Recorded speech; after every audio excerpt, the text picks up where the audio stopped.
நேசம் நிறைந்த உள்ளத்தால் நீளம் நிறைந்த மணிகண்டத்து ஈசனடியார் பெருமையின எல்லா உயிரும் தொலையெடுத்து தேசமுயிர் திருத்தொண்ட தொகை முன்பணித்த திருவாளன் வாசமலர்மன் கழல் வணங்க வந்த பிறப்பை வணங்குவாம். தூக்கு சீர் திருத்தொண்ட தொகை விரிவாக்கினால் சொல்ல வல்ல பிரான் எங்கள் வாக்கிய பயனாம் பதி குன்றைவாள் செக்கிழாரடி சென்னி இருத்துவாம். எல்லாம் வல்ல பெருமான் அருந்தரும் பன்னார் மொழியமுடன் திரு நனாவுடையாருடைய திருவடிகளை வணங்கி அருந்தரும் நீள் நெடுங்கண்ணி தாயாருடன் அருந்தரும் அண்டமுழுதுடையார் திருவடி தாமர்களை மனமொழிமைகளாலை வணங்கி எம்பெருமக்கள் நாயன்மாருடைய பொன்னார் திருவடி தாமர்களை மனம் மொழி மெய்களாலை வணங்கி உரையாசிரி சிவக்கணையாவுடைய திருவடிகளை நில நினைந்து அடியானுடைய ஞானாசிரி பிறந்தகையாருடைய திருவடி தாமர்களை மனமொழி மெய்களாலை வணங்கி எழுந்தருளி இருக்கக்கூடிய அடியார் பெருமக்களுடைய திருவடிகளை எல்லாம் மனம் மொழி மெய்களாலை வணங்கி அமைகின்றேன். அன்பார்ந்த சிவனேஸ்வரர்களே, சென்ற வகுப்புல நம்பிகளுடைய திருமணத்தை சிந்திச்சோம் இல்லைங்களா? நம்பிகளுடைய திருமணம் எப்படி நடக்குது அப்படின்னா, பறவையாருடைய திருமணம், நம்பிகளுக்கும் பறவையாருக்கும் திருமணத்தை சிவபெருமான் ஆரூர் பெருமானை முன்னின்று நிகழ்த்துறார் இல்லைங்களா?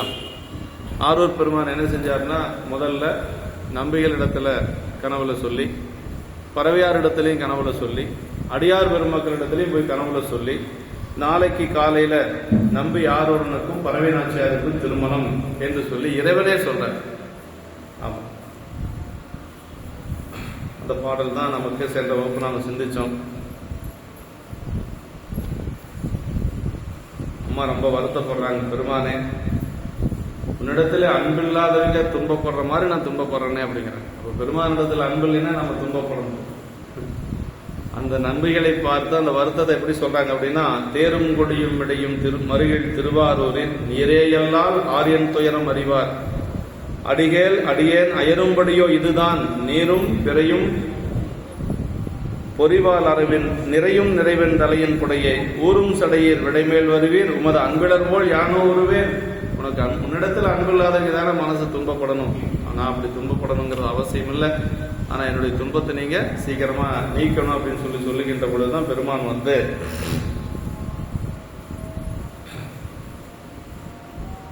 எல்லாருடைய கனவுலையும் போய் சொல்றாரு, மண்ணும் புகழ் நாவலர்கோன் மகிழ மங்கை பறவைதனை தந்தோம் அப்படின்னு சொல்றார். முதல்ல சுந்தருடைய கனவுல போய் சொல்றார், பறவையை உனக்கு தந்தோம் என்று சொல்றார். மண்ணும் புகழ் நாவலர்கோன் மகிழ மங்கை பறவைதனை தந்தோம் அப்படின்னு சொல்லி, இன்னவகை நம் அடியார் அறியும்படி உரை செய்தனம் என்று அருளி.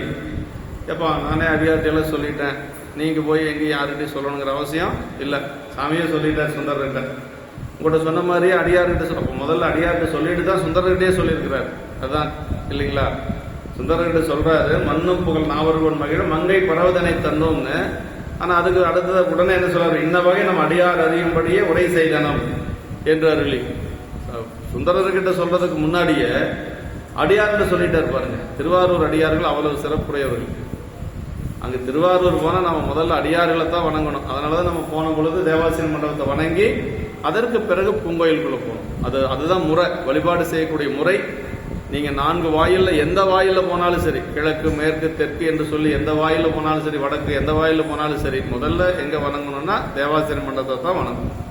அங்க அடியார்கள் இருப்பது போல நம்ம மனசுல கருதி வணங்கணும். இப்ப பாருங்க, சாமி அப்படிதான் சொல்றாரு, இன்ன வகை நம் அடியார் அறியும்படியே உரை செய்தனம் என்று அருளி. பொன்னின் புரிவுன் சடையன் விடையன் பொறுமாகரியின் உரிவை புனைவான் அண்ணனடையால் பறவைக்கு அணி ஆரூரன்பால் மனம் என்று அருள. எல்லாம் அடியார்கிட்டே அது மாதிரி சொல்லிட்டாரு. அம்மா கிட்டையும் சொல்லியாச்சு, பறவைநாச்சியார்கிட்டையும் சொல்லியாச்சு.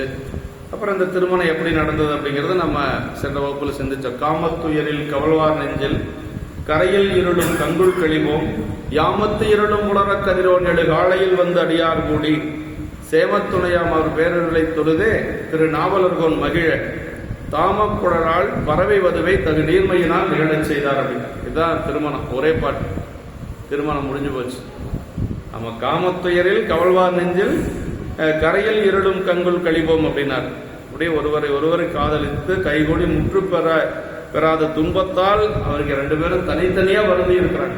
இந்த துன்பமெல்லாம் நீங்கும்படியாக அவங்க நெஞ்சில் நிறைந்து முடிவின்றி இருந்த ஆற்றாமையாக இருளும் அவ்விரவும் மெல்ல அந்த இரவும் கழிந்தது. அவங்களுடைய உள்ளத்தில் இருந்த இரவும் கழிந்தது. ஆற்றாமை என்று சொல்லக்கூடிய அந்த இருளும் கழிந்தது. அப்புறம் யாமங்களாக இருளும் நீங்க சூரியன் உதைக்கும் காலமாக அதிகாலையில் எல்லா அடியார்களும் வந்து சேர்ந்துட்டாங்க. காலையில் அதிகாலையில் அப்படியே எல்லாம் சூரியன் உதிக்கக்கூடிய காலமாகி அந்த அதிகாலையில் கனவிலை சொல்லியபடி 6 அடியார்கள் எல்லாரும் கூடி தம் அடியார்களுக்கு உற்றெடுத்துதவும் வைப்பாகிய தம் பெருமானது பேரர்களை தொழுது வாழ்த்தி என்ன செய்யறாங்க? பெருமானுடைய திருவருளை தொழுது வாழ்த்தி அதற்கு பிறகு தாமக்குழலால் பறவை வதுவை தகு நீர்மையினால் நிகழச் செய்தார் என்று சொல்லி பறவையார்கள் கல்யாணத்தை அதற்கு தக்க சிறப்பினாலே நிகழ்வித்தார்கள் என்று சொல்லி இங்க வந்து அடியார்கள் மட்டும்தான் இந்த திருமணத்தில் கலந்துக்கிறாங்க. ஏன்னா அம்மாவுக்கு வந்து சொந்த பந்தம் எல்லாம் யாரும் கிடையாது. ஆனா சங்கிலியாருடைய திருமணத்தில் அப்படி அல்ல, சொந்த பந்தம் எல்லாம் இருக்கிறாங்க. சொந்த பந்தம் எல்லாம் இருக்கிறதுனால அங்க அப்பாவும் கலந்துக்கிறாரு, அப்பா அம்மா சுற்றத்தார்கள் எல்லாரும் கலந்துக்கிறாங்க. மண் நிறைந்த பெருஞ்செல்வ திருவொற்றியூர் மண்ணும் எண்ணிறைந்த திருத்தொண்டர் எழிற்பதியோருடன் ஏண்டி உள் நிறைந்த மகிழ்ச்சியுடன் உம்பர் பூமலை பொலிய கண்ணிறைந்த பெருஞ்சிறப்பில் கல்யாணம் செய்தளித்தார் என்று சொல்லி அங்க ஒற்றியூர்ல சொல்றாரு. ஒற்றியூர்ல சொல்றதுக்கு என்ன காரணம் அப்படின்னா எழில் பதியோர் அப்படின்னு சொல்றது. எழில் பதியோர்னா அந்த ஊரை சார்ந்தவர்கள் அர்த்தங்க. அது என்ன காரணம்? அப்பா அம்மா இருக்கிறதுனால சொந்த பந்தங்களும் கலந்துக்கிறாங்க. இங்க அப்படி இல்லை, அடியார்கள் மட்டுமே கலந்துக்கிறாங்க.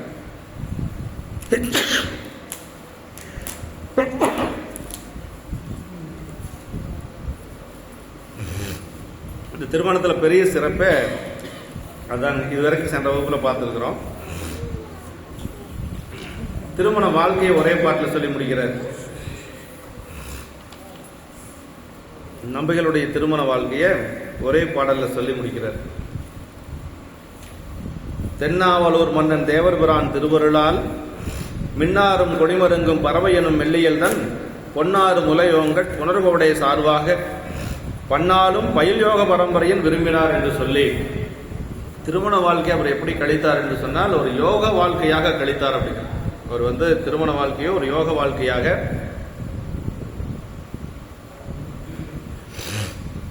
கழித்தார் என்று சொல்லி இந்த ஒரு பாட்டு தான் திருமண வாழ்க்கையை பற்றி சொல்லக்கூடியது. இந்த ஒரு பாட்டு 182 பார்க்கணுங்களா? திருமணமான புதுசுல 2 பேரும் நம்பிகளும் பறவையாரும் அவங்க மாளிகையில் இருக்கிறாங்க.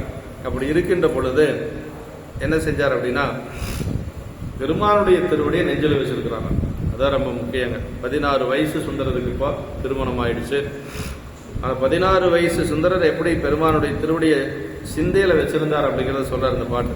பெருமானுடைய திருவடி எங்க நம்ம வைக்கணும்னா சென்னியிலையும் சிந்தையிலையும் வைக்கணும். அதுதான் ரொம்ப முக்கியமா.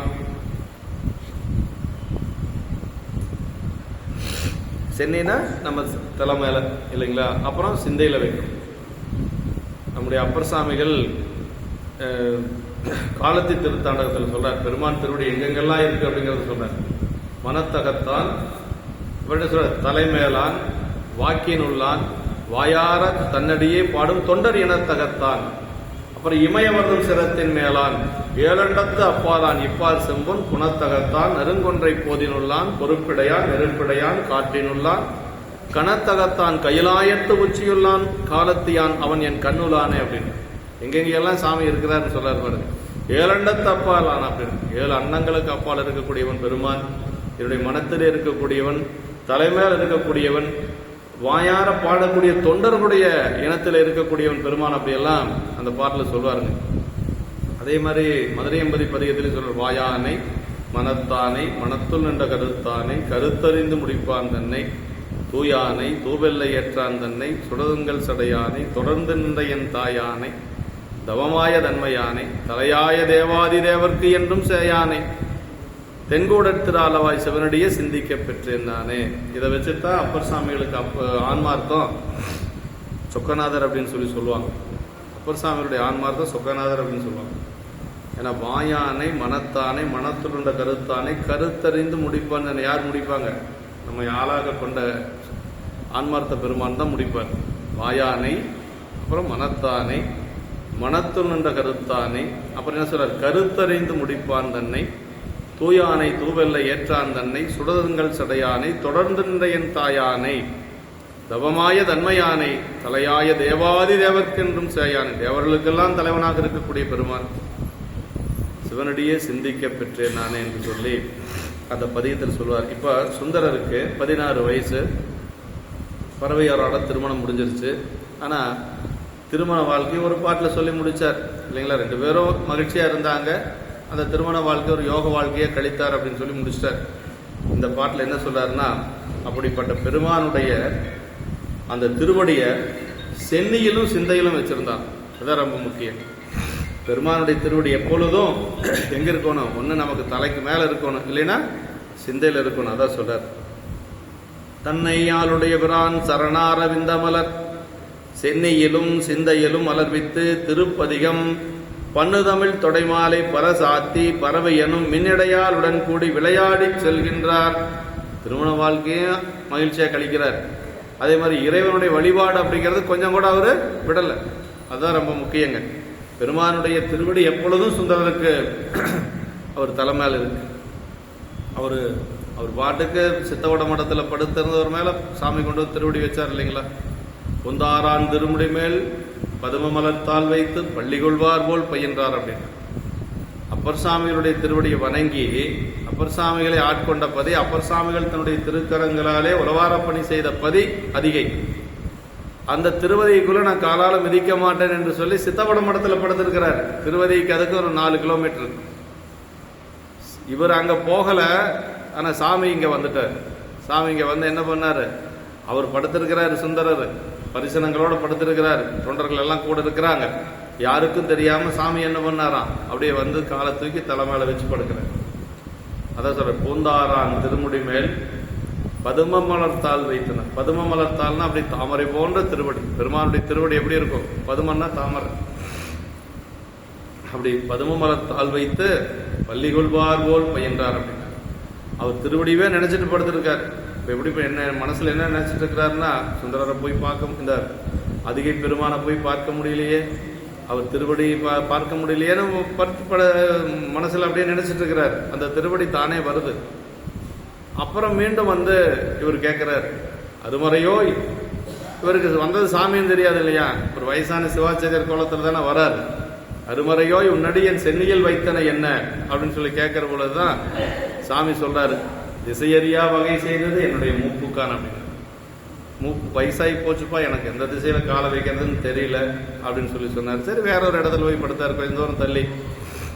மீண்டும் அவர் தாழ் நீட்டனர். மறுபடியும் காலை கொண்டு போய் சாமி வேணும்னு சுந்தரர் தலைமையில வச்சார். அப்பதான் கொஞ்சம் கோபம் வந்துருச்சு சுந்தரர். என்னை பலகாலம் மிதித்தனே நீ யார் அப்படின்னா. ஒரு தடவையா எத்தனை தடவை மிதிச்ச காலை வச்சாருன்னு தெரியல சாமி சுந்தரர் திருமுடியில. என்னை ஒரு 2 தடவைன்னெல்லாம் சொல்லலாங்க. என்னை பலகாலம் மிதித்தனை நீ யார் அப்படின்னு சொல்ற பொழுதுதான் சாமி வந்து கங்கை சடை கறந்தவரான் அறிந்திலையோ எனக்கு கறந்தான், இன்னுமா சுந்தரா உனக்கு தெரியல அப்படின்னு சொல்ற பொழுதுதான் சுந்தரர் வந்தது சாமின்னு தெரியாது இருந்துட்டேன்னு. அப்பதான் வந்து தம்மானை அறியாத சாதியார் உளரே அப்படிங்கிற திருப்பதியத்தை பாடுறேன்.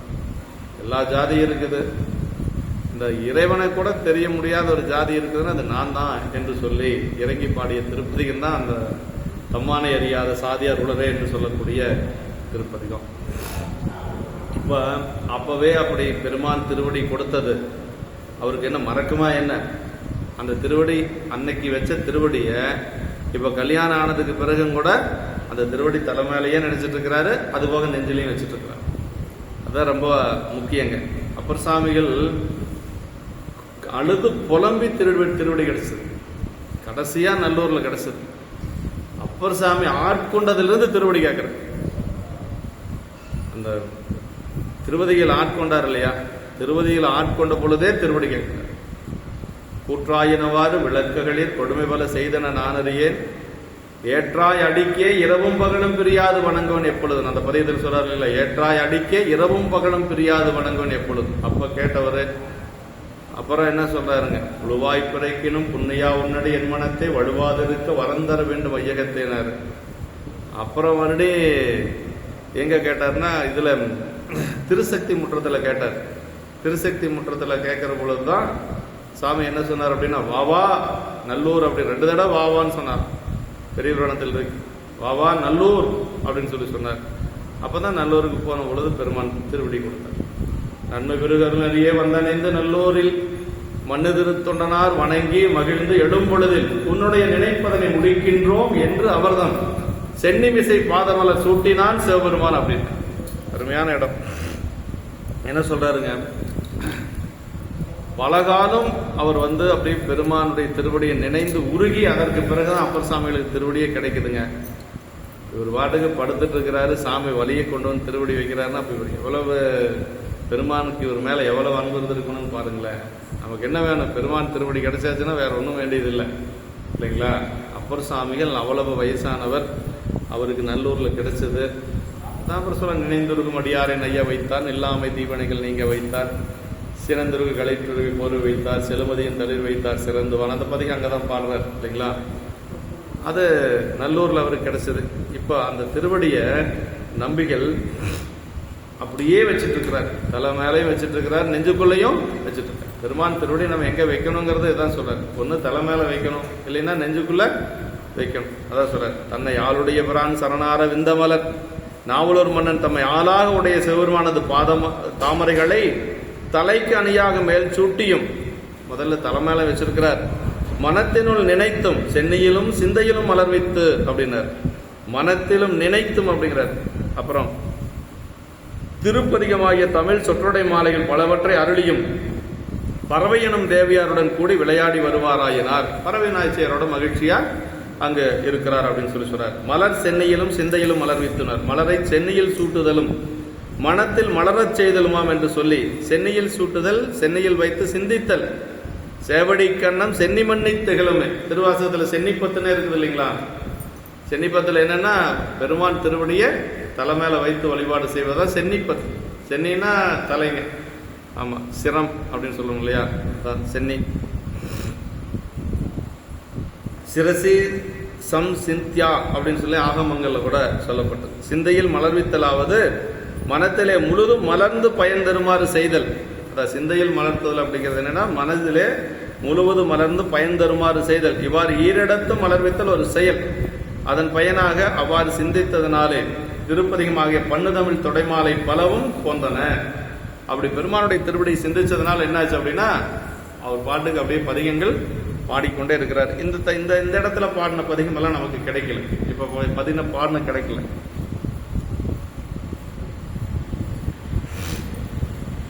அந்த பதிகத்தையே பெருமானுக்கு சாத்தினார் அப்படின்னு சொல்றார்.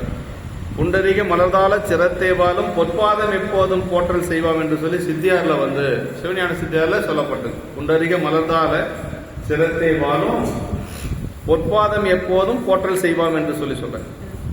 சாத்தி கொண்டே விளையாடும் செல்கின்றமையால் மேலே யோக வரம்பரை விரும்பினார் என்றது சிவயோகத்திலே நிலைத்த உணர்ச்சி பெறலாமல் வாழ்ந்தார். அவர் சிவலோகத்திலிருந்து கொஞ்சம் கூட வெளியில வரவே இல்லை. திருமணமான புதிதிலும் கூட எப்படி இருந்தார்னா யோக நிலையில நின்று பெருமானை வழிபாடு செய்தார். அப்படிங்கிறது தான் திருமலையில மெல்லியலாருடன் காதல் என்பும் கலந்து அணைவாய் பெருமானே சொல்லியிருக்கிறார். மெல்லியலாருடன் திருமலையில அந்த மலர் பறிக்கின்ற பொழுது பார்த்துறாரு இல்லைங்களா? அப்ப சாமி என்ன சொன்னார்? அந்த மாதர்வால் மனம் போக்கினை. சாமி சுந்தரர் என்ன நினைச்சிட்டு போறாருன்னா அவன் என்ன சும்மா வந்தான், அப்படி ஒரு தெரிஞ்சதை அப்படி பார்த்தோம், அவ்வளவுதானே, பார்க்கணுன்ட்டெல்லாம் ஒன்றும் திட்டமிச்செல்லாம் பார்க்கல. அது சாமிக்கு தெரியும்னு அவருக்கு தெரியல. எப்பவும் போல போய் வணங்குறாரு, எப்பவும் போல மாலை கட்டி சாமிக்கு போடுறாரு. சாமி சுந்தரா அப்படின்னாரு. திடீர்னு கூப்பிடுறாருன்னு பார்த்தா மாதர்வால் மனம் போக்கினே அப்படின்னாரு. மாதர்வால் மனம் போக்கினே அப்படின்னாரு. மீண்டும் சொல்றார், மெல்லியலாருடன் காதல் இல்வம் கலந்து அணைவாயம். இந்த பெண்களோடு போய் மண்ணுலகத்தில் போய், கைலாயத்தில் அதுக்கெல்லாம் வேலை இல்லை, நீ மண்ணுலகத்தில் போய் அந்த பெண்களோட இன்பம் அனுபவித்து அதுக்கு பிறகு வா அப்படின்னாரு. அப்பதான் அப்படியே அழுதார் சுந்தரர், மனம் உருகி அழுதார். செய்ய சேவடி நீங்கும் சிறுமையே இந்த திருவடி கிடைக்கிறது முதல்ல கஷ்டம், இது கிடைச்சு நான் கீழே போறேனே. செய்ய சேவடி நீங்கும் சிறுமையேன் மையல் மானுடமாய் மயங்கும் வலி ஐயனே என்னை தடுத்தார்கள் அப்படின்னாரு. இங்கேயே இந்த மாதிரி கீழே அனுப்புறீங்கன்னா கீழே மண்ணுலகம் எப்படிப்பட்டது தெரியுங்களா? அசுத்தமாயனுடைய காரிய பொருள் தானே இது. அது என்ன செய்யும்? மயக்கத்தை செய்யும். பார்க்கறதையெல்லாம் மனசு இருக்கு இல்லைங்களா? மையல் மானுடமாய் மயங்கும் வலி. அப்போ சாமி இந்த 2 பேரும் எனக்கு யாருன்னு தெரியாது, வேற யாராவது ஒரு பெண்ணிடத்தில் மனம் செல்லுகின்ற பொழுது நீங்க என்னை தடுத்தாட்கொள்ளணும் அப்படின்னு அந்த விண்ணப்பத்தை அங்க வச்சுட்டு வர்றார். அவர் எதுக்காக வந்தார் அப்படின்னா நம்மெல்லாம் உய்வடையணுங்கிறதுக்காகத்தான் வந்தார். மாதவம் செய்த தென்திசை வாழ்ந்திட தீதில்லா திருத்தொண்ட தொகை தர போதுவார் அவர் மேல்மனம் போக்கிட அப்படின்னார். இறைவனே தான் போக செய்கிறார். அந்த பெண்களை பார்க்க செஞ்சது இறைவன் தான். எதுக்கு அப்படின்னா திருத்தொண்ட தொகை கொடுப்பதற்கு. அதான் முக்கியம். அது எப்பவுமே நம்ம சிந்தனையில் இருந்துகிட்டே இருக்கணுங்க. சுந்தரரை நினைக்கிற பொழுதெல்லாம் அவர் இந்த பெண்களை பார்த்தாரு, அதனால கீழே வந்தார்னு நினைக்கவே கூடாது. நமக்கு திருத்தொண்ட தொகை கொடுக்கறதுக்காக வந்தார். இந்த நினைவு தான் நமக்கு வரும். அதனால பாருங்க, திருமணமான புதுசில் ஒரு 16 வயது அவர் எப்படி இருக்கிறார் பாருங்க. சென்னையிலும் சிந்தையிலும் மலர்வித்து அப்படின்னார். அப்படி நின் வேட்கை தீர வாலி மண்மேல் விளையாடுவாய் என்று சொல்லி நம்பிகளுக்கு திருவருள் புரிந்தது. மின்னடையாளுடன் கூடி விளையாடி செல்கின்றார் என்று சொல்லி அவர் திருமண வாழ்க்கை அப்படி திருமண வாழ்க்கையில் இருந்தாலும் கூட அந்த யோக நிலையில இருந்து பெருமான வழிபாடு செய்யறதுலையும் கொஞ்சம் கூட விடுறதில்லை. அதான் ரொம்ப முக்கியங்க. அடுத்த திருப்பாட்டு.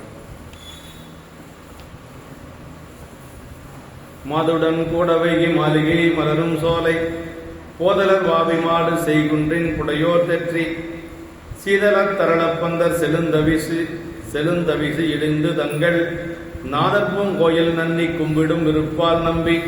எப்படி இருக்கிறாருன்னா சுந்தரர் திருவாரூர்ல ஒரு பெரிய மாளிகை.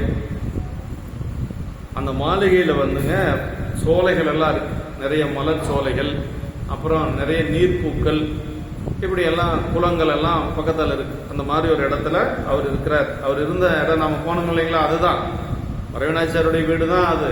ஆனால் அந்த காலத்தில் அப்படி இருந்திருக்கு. இப்பெல்லாம் அதெல்லாம் ஊராயிடுச்சு இல்லைங்களா. அப்படியெல்லாம் இருக்கு. சோலைகள், நீர்ப்பூக்கள் மலர்ந்து அந்த தடாகத்தின் சார்பில் செய்குன்றின் பக்கத்தில் ஒரு திண்ணையில் குளிர்ந்த ஒரு முத்து விதானத்தில் ஒரு திண்ணை, அதாவது ஒரு மாடி வீடு, அதில் ஒரு பெரிய திண்ணை, அதில் ஒரு முத்து விதானம், ஒரு பந்தல், அந்த பந்தலுக்கு கீழே ஒரு ஆசனம். அந்த ஆசனத்தில் சென்று அங்கே தங்கியிருக்கார். அங்கே இருக்கார் யாரோட? பரவினாச்சியரோட இருக்கிறார். அப்படி தங்கியிருக்கக்கூடிய சுந்தரர் தங்களுடைய இறைவர் எழுந்தருளிய பூங்கோயில் அடைந்து கும்பிட வேண்டும் என்ற விருப்பத்துடன் அங்கிருந்து கீழே இறங்குறார். அதாவது செழுந்தவிசில் இழிந்துன கீழே இறங்குறது. அப்படி அது சுகமான இருக்கை இருந்தாலும் பெருமானுடைய திருவடியை வணங்கணும்னு சொல்லி அதை பெருசா நினைக்காம இறங்கி வழிபாடு செய்யறார். நாதற்பூம் கோயில் நன்னி கும்பிடும் விருப்பால் நம்பி அப்படின்னார். அப்படி பெருமானை பூங்கோயிலை அடைந்து ஆரூர் பெருமானை கும்பிட வேண்டும் என்ற விருப்பத்தோடு நம்பிகள் அங்கிருந்து வரார். அந்த தவிசின் உயர்வையும், தவிசுனா இருக்கை, அதனுடைய உயர்வையும் அதனிலிருந்தோர் அதை விட்டு இலகுவில் நீங்களாக அருமையும் குறித்து நின்றது என்று சொல்லி தவிசு செழுமையா இருந்தது. அது சீதள தரளப்பந்தர் கீழ் அமைந்தது. சீதளம்னா குளிர்ச்சியான இடம் அர்த்தங்க. ரொம்ப குளிர்ந்த பகுதி.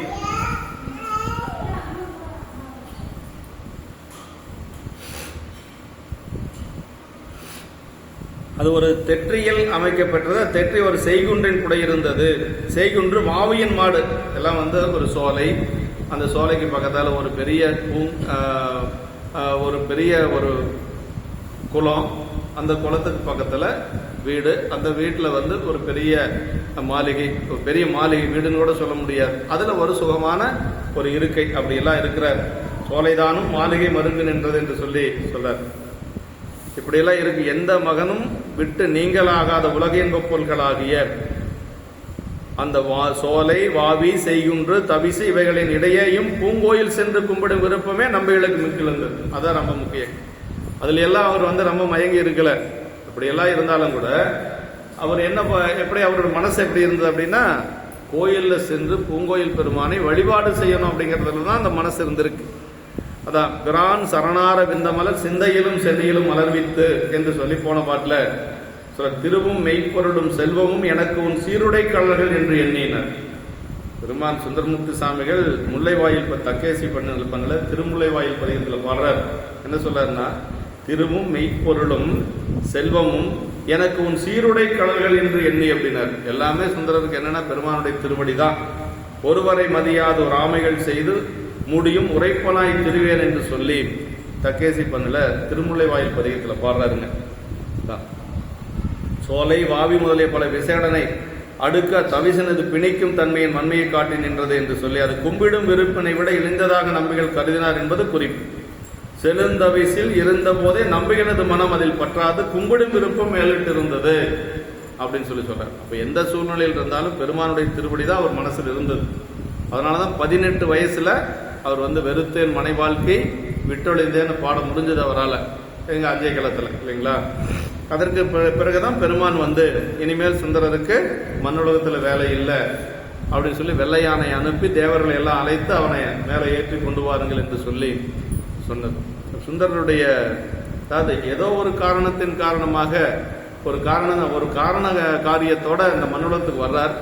அப்படி மண்ணுலகத்துக்கு வந்து அதிலேயே அவர் வந்து மூழ்கி கிடந்தாருன்னெல்லாம் சொல்ல முடியாது. போனார்னா மாச கணக்கில் வரமாட்டார். அவர் ஒரு இடத்த ஒரு முறை இந்த திருமுதகுன்றம் எல்லாம் போயிட்டு வருகின்ற பொழுதுதான் பரவினாச்சியார் வந்து திருவடியை வந்து வணங்கி எங்களையும் நினைந்து இங்கு அருளிற்றேன் அப்படிம்பாங்க. மனைவி கணவனை பார்த்து கேட்குறாங்க, எங்களையும் ஒரு பொருளாக நினைச்சு வந்தீங்களே சாமி அப்படின்னு சொல்லி திருவடியில் விழுந்து வணங்கி அதற்கு பிறகு 2 பேரும் சேர்ந்து வீட்டுக்கு போவாங்க. அப்படியெல்லாம் சுந்தரர் வந்து அந்த பெருமானுக்கு எடுத்த தொண்டுல தான் என்னாரே ஒழிய உலகின் இன்பங்கள் அவர் வந்து ரொம்ப லயித்து இருக்கல. கும்பிடும் வெறுப்பை எழுப்ப பின்னர் திருத்தொண்ட தொகை அருளை ஏதுவாயின்மை குறிக்கத்தக்கது என்று சொல்லி நம்பிகளுடைய வாழ்க்கை அப்படின்னா மாதவம் செய்த தென் திசை வாழ்ந்திட தீதில்லா திருத்தொண்ட தொகை தர அப்படிங்கிறது தான் நம்ம முக்கியங்க. உலகத்தில் நிற்கும் போதே சிவன் ஞானிகளின் அறிவு இச்சை செயல்கள் உலகச் சார்பிலை செல்லாது சிவச்சார்பிலை செல்வனவாம். அவர்கள் உலகத்தை பாரார், அவர்களது கண் விழித்தே இருக்குமாயினும் உலகத்தை நோக்காது உள்முகமாகவே நோக்கி நிற்றலால் உலகத்தார்க்கு குருடாகவே காணும் என்று சொல்லி விழித்த கண் குருடாய் திரி வீரரும் பலரால் என்பது இவர்களது இயல்பு என்று சொல்லி, அதாவது பார்த்தா நம்மளை மாதிரி தான் இருப்பாங்க. ஆனால் அவங்களுடைய சிந்தையெல்லாம் எங்கே இருக்குன்னா பெருமானுடைய திருவடியில் தான் இருக்கு. பரமே பார்த்திருப்பார் பதார்த்தங்கள் பாரார் அப்படின்னு சொல்லி சிவஞான சித்தியார் சொல்லுது. பரமே பார்த்திருப்பார்னா உலகே இல்லை, அவங்க எதை பார்த்தாலும் பெருமானாகவே பார்க்கக்கூடியவர். பரம்னா இறைவன், பதார்த்தம் அப்படின்னா உலகப் பொருள்கள். பதார்த்தம் அப்படிங்கிறது உலகப் பொருள்கள். பரமே பார்த்திருப்பர் பதார்த்தங்கள் பாரார். ரெண்டும் இருக்குது இல்லையா அந்த உலகத்தில். பெருமானும் இருக்கிறாரு, உலகியல் இன்பங்களும் நிறைய இருக்கு. ஆனால் நம்பிகள் எதில் இருந்தார் அப்படின்னா உலகப் பொருள்களை விருப்பமே அவருக்கு இல்லை. அந்த இறைவனுடைய மெய்ப்பொருளை தான் இருந்தார். அந்த பரமே பார்த்திருப்பர் பதார்த்தங்கள் பாரார் அப்படின்னு சொல்லி சொல்றாரு.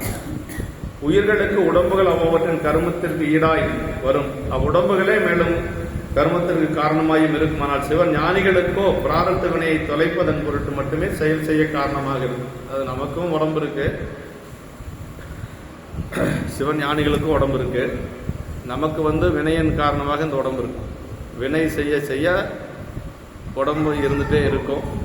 உடம்பு இருக்கிற வரைக்கும் வினையும் நடந்துகிட்டே இருக்கும். அவங்களுக்கு எப்படின்னா அந்த பிராரத்த கர்மம் என்று சொல்லக்கூடிய உடம்பு எடுத்த அளவுக்கு மட்டும்தான் வினை இருக்கு. அந்த உடம்பு எடுத்த வேலை முடிஞ்சு போச்சு அப்படின்னா உடம்பு நீங்கிறது. நமக்கு அவங்களுக்கு அதான் வித்தியாசம். நம்பிகள் அதை செய்யலாம் அந்த மாதிரி தான் இருந்தது அப்படின்னு சொல்லி சொல்றாருங்க. அவனே தானேயாகி அன்னறி ஏகனாகி இறைவனை நிற்க மலமாய தன்னோடு வல்வினை என்று சொல்லி சிவஞான 10ஆம் சூத்திரத்தில் சொல்வது போல அவங்க எல்லாமே என்ன நினைக்கிறாங்க அப்படின்னா இறைவனுடைய திருவருளாகவே கருதுறாங்க. நம்மளுடைய செயல் ஒன்றும் கிடையாது, இது பெருமானுடைய திருவருளே அப்படின்னு நினைக்கிறாங்க. அதனால அவங்களுக்கு வினை கிடையாது. அதான் 10ஆம் சூத்திரம் அதான் சொல்லுது, அவனே தானேயாகி அன்னறி ஏகனாகி இறைவனை நிற்க. எல்லாமே பெருமான் திருவருள் தான் நடத்துது, நம்மளால ஒன்றும் நடத்த முடியாது அப்படின்னு யாரு நிற்கிறாங்களோ அவங்களுக்கு மலம் மாயை வல்வினை கிடையாது, வினை கிடையாது, மாயை கிடையாது, ஆணவ மலமும் இல்லை. அதனால வந்து அவங்களுக்கு மீண்டும் பிறப்பு இல்லை. மலமாயுதனோடு வல்வினை இன்றே அப்படின்னு சொல்லி 10ஆம் சூத்திரம் சொல்லுதுங்க. பிராரத்த வினையும் அதற்கிடமாய் உடம்பு முதலை மாயையும் வாசனை மாத்திரையாய் மெளிதாய் தாக்குமாயினும் அவ்வளி ஏறுவதாகிய ஆகாமி வினை பிறவிக்கு வித்தாய் நிலை பெற்று கெட்டொழியும் என்று சொல்லி சொல்றாரு. வெளிமுகம் உள்முகம் என்ற இருவகை நிலைகளையும் குறிப்பதற்காக பன்னாலும் பயில் யோக பரம்பரையின் விரும்பினார் என்று சொல்லி அழகு பெற சொல்றார். திருமணமான புதுசுலேயே பன்னாலும் பயில் யோக பரம்பரையில் விரும்பினார் அப்படின்னா, யோகம் அப்படின்னா உள்ளுக்குள்ள இருக்கக்கூடிய பெருமானை விடுவது. அதையும் அந்த இதில் தான் அவர் இருந்திருக்கிறார். சரணார பிந்தமலர் சிந்தையிலும் சென்னியிலும் மலர்வித்ததனால் கும்பிடும் விருப்பம் நிகழ்ந்தது என்று சொல்லி சொல்றார். பெருமானுடைய திருவடி தலை மேலையும் நெஞ்சிலையும் இருக்கிற பொழுது கும்பிடக்கூடிய விருப்பம் தான் நிரம்ப இருக்கும் அப்படின்னு சொல்லி சொல்றார்.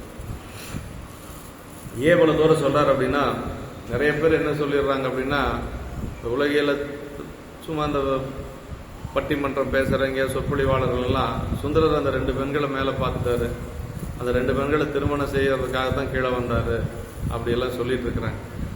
அப்படி அல்ல, அவர் வந்தது திருத்தொண்ட தொகை கொடுக்கறதுக்கு. ஆனால் இந்த பெண்களையும் திருமணம் செய்யணுங்கிறது விதி. விதியின் காரணமாக திருமணம் செஞ்சாலும் கூட அவருடைய மனம் முழுக்க எங்க இருந்ததுன்னா பெருமான் திருவடியில தான் இருந்தது அப்படிங்கிறத நம்ம மனசுல வச்சுக்கணுங்க. அதுக்காகத்தான் இவ்வளவு தூரம் சொல்றாரு. தங்கள் நாதர்னார் அப்படின்னா பறவையாருக்கும் ஆரூர் பெருமான் தான் தலைவர், சங்கிலி நாச்சியாருக்கும் ஆரூர் பெருமான் தான், அந்த சுந்தரருக்கும் ஆரூர் பெருமான் தான் தலைவருங்க. பன்மயத்த மொழிப்பறவை சங்கிலிக்கும் எனக்கும் பற்றாய பெருமானே மற்றாரை உடையன்னு சொல்லி எங்க சொல்லாருங்க, நாகைக்காரவண பதிகத்தில் சொல்றாரு. சங்கிலிக்கும் சரி, பறவை நாச்சியாருக்கும் சரி, சுந்தரருக்கும் சரி, பற்றாக இருக்கக்கூடிய பெருமான் யாருன்னா ஆரூர் பெருமான் தான். ஆரூர் பெருமான் தான் அவங்களுக்கு பற்று. அந்த அமரர் போற்றும் அணிகடர் ஆடை சாத்தி சந்தன தளறு தோய்ந்த குங்கும கலவை சாத்தி சுந்தர சுழியம் சாத்தி சுடர்மணி கடன்கள் சாத்தி இந்திர திருவின் மேலாம் எழில் மிக விளங்கி தோன்ற அந்த அமரர் போற்றும் அப்படின்னா தேவர்களும் துதிக்கக்கூடிய அழகிய ஆடை அணிந்து குங்குமப்பூ கலந்த சந்தன குழம்பை அணிந்து சுந்தரருடைய அழகை பார்த்து தேவர்களும் அப்படி துதித்து வழிபாடு செய்வாங்களாம். அவ்வளவு அழகு சுந்தரர். அப்படி தேவர்களும் துதிக்கும் அழகிய ஆடை அணிந்து அப்படி குங்குமப்பூ கலந்த சந்தன குழம்பை அணிந்து அழகிய சுழியத்தினை தலையில் அணிந்து ஒலிவீசு மணிகள் அழுத்திய அந்த அணிகலன்களையும் அணிந்து இந்திர செல்வ காட்சியின் மேம்பட்ட அழகு மிகவும் பொலிந்து தோன்றனர்.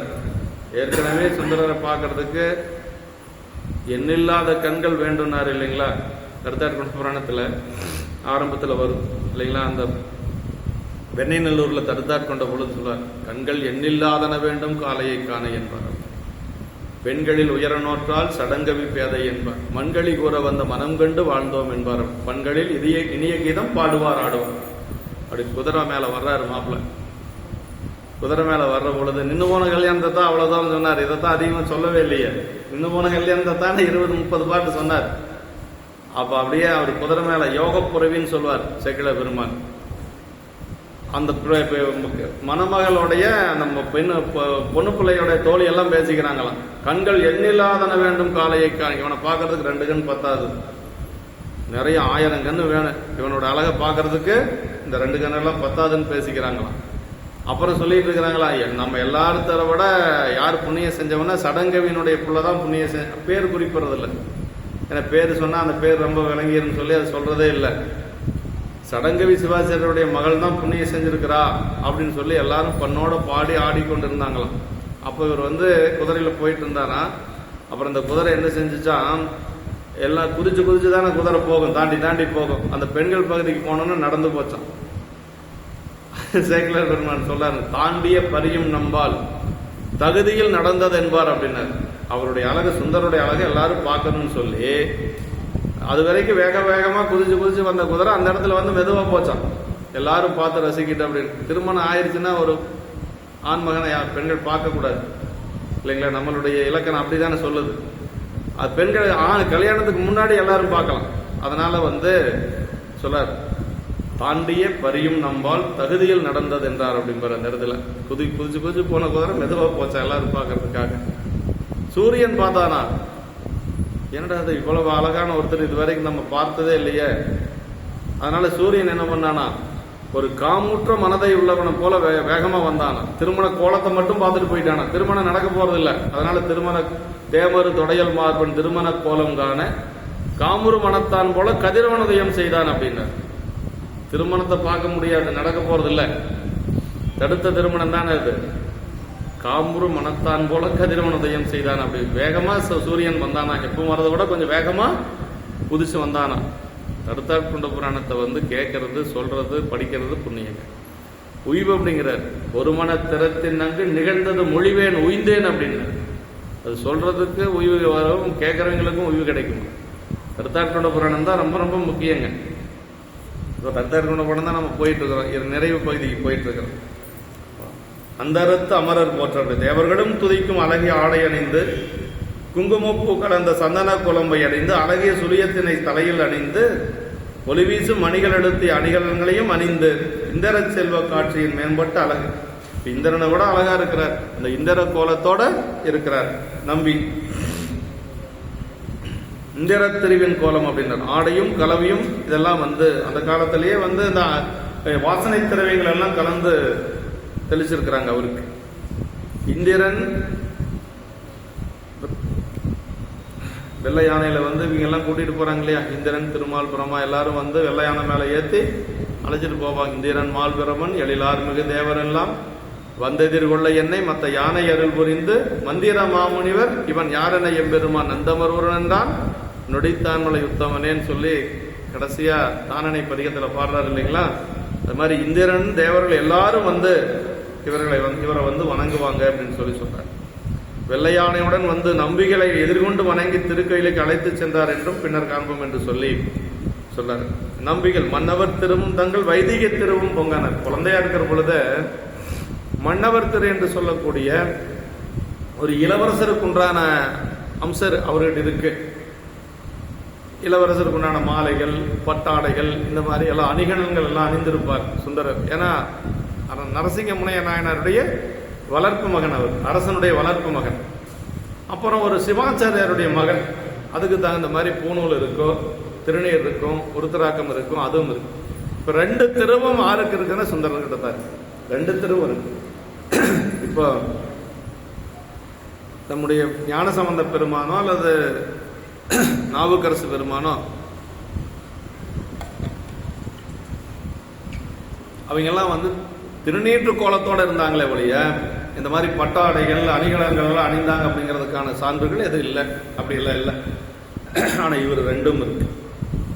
ஏன் 2 இருக்கு அப்படின்னா இறைவனுடைய ஆணை. திருமண கோலத்துல ஒரு பையனை தடுத்துட்டோம். அதுக்கு பரிகாரம் என்னன்னா அவன் திருமண கோலத்தோடவே எப்பொழுதும் இருக்கணும். நம்ம தானே தடுத்தோம். அதனால திருமண கோலத்தோடவே எப்பொழுதும் இருக்கணுங்கிறது சாமியினுடைய விருப்பம். அதனால சுந்தரருக்கு அப்படி அலங்காரம் பண்ணி பார்க்கணும். சும்மா ஒரு துணியை சுத்திட்டு விட்டுறக்கூடாது. சுந்தரர் கிரீடம் வைக்கணும், பட்டாடையெல்லாம் கட்டணும், இதை நகநட்டெல்லாம் இருந்தால் போட்டு பார்க்கணும். சுந்தரருக்கு மட்டும் சாமியினுடைய விருப்பம், அது சுந்தரனுடைய விருப்பம் கிடையாது. சாமி நீ இப்படிதான் இருக்கணும் அப்படின்னு சொல்லி விரும்புறார். சுந்தரருக்கு மட்டும் அந்த ஒரு இது உண்டு. ஆமா, அது பெருமானுடைய விருப்பம். எல்லாத்தையும் திறந்துட்டு போனாலும் கடைசியா இறைவனுக்கு திருமண கோலத்துல ஒருத்தனை தடுத்துட்டோமே, அதனால எப்பொழுதும் திருமண கோலத்திலேயே இருக்கணும், பார்க்கணும் அப்படிங்கிறது இறைவனுடைய. அன்றினி புனைந்த கோலத்தோடு இந்த மண்மேல் விளையாடுவாய் அப்படின்னு சொல்லி சொல்றாரு சுந்தரர். அதனாலதான் சுந்தரருக்கு அப்படி எல்லாம் அலங்காரம் பண்ணணுங்கிறது. இப்படி இந்திர திரு அப்படின்னு சொல்லி சொல்றாரு. மன்னவர் திருவும் தங்கள் வைதிக திரு. வைதிக திருன்னா உருத்தராட்சம், திருநீர், இதெல்லாம் வைதிக திரு. மன்னவர் திருங்கிறது பட்டாடைகள், அணிகலன்கள், இதெல்லாம் மன்னவர் திரு. 2மே உண்டு அவருக்கு. மன்னவர் கோலத்தின் மேம்பட்டது வைதிக கோலம் என அதற்கு மேல் இதனை வைத்து காட்டியிருப்பது காண்கிறது. இந்திர திருவின் மேலாமது. இந்திர திருவானது வெறும் போகங்களுக்கு இடமாகி துன்பம் தந்து மீண்டும் மீண்டும் பிறவியில் சேர்த்தும். ஆனால் நம்பிகள் எடுத்த திருதான் விளங்க பெற்ற போது அவ்வாறு இன்பத்துக்கே ஏதுவாய் மேலா நெறியாகிய முக்தியில் சேர்க்கும் என்று சொல்லி சொல்றார்.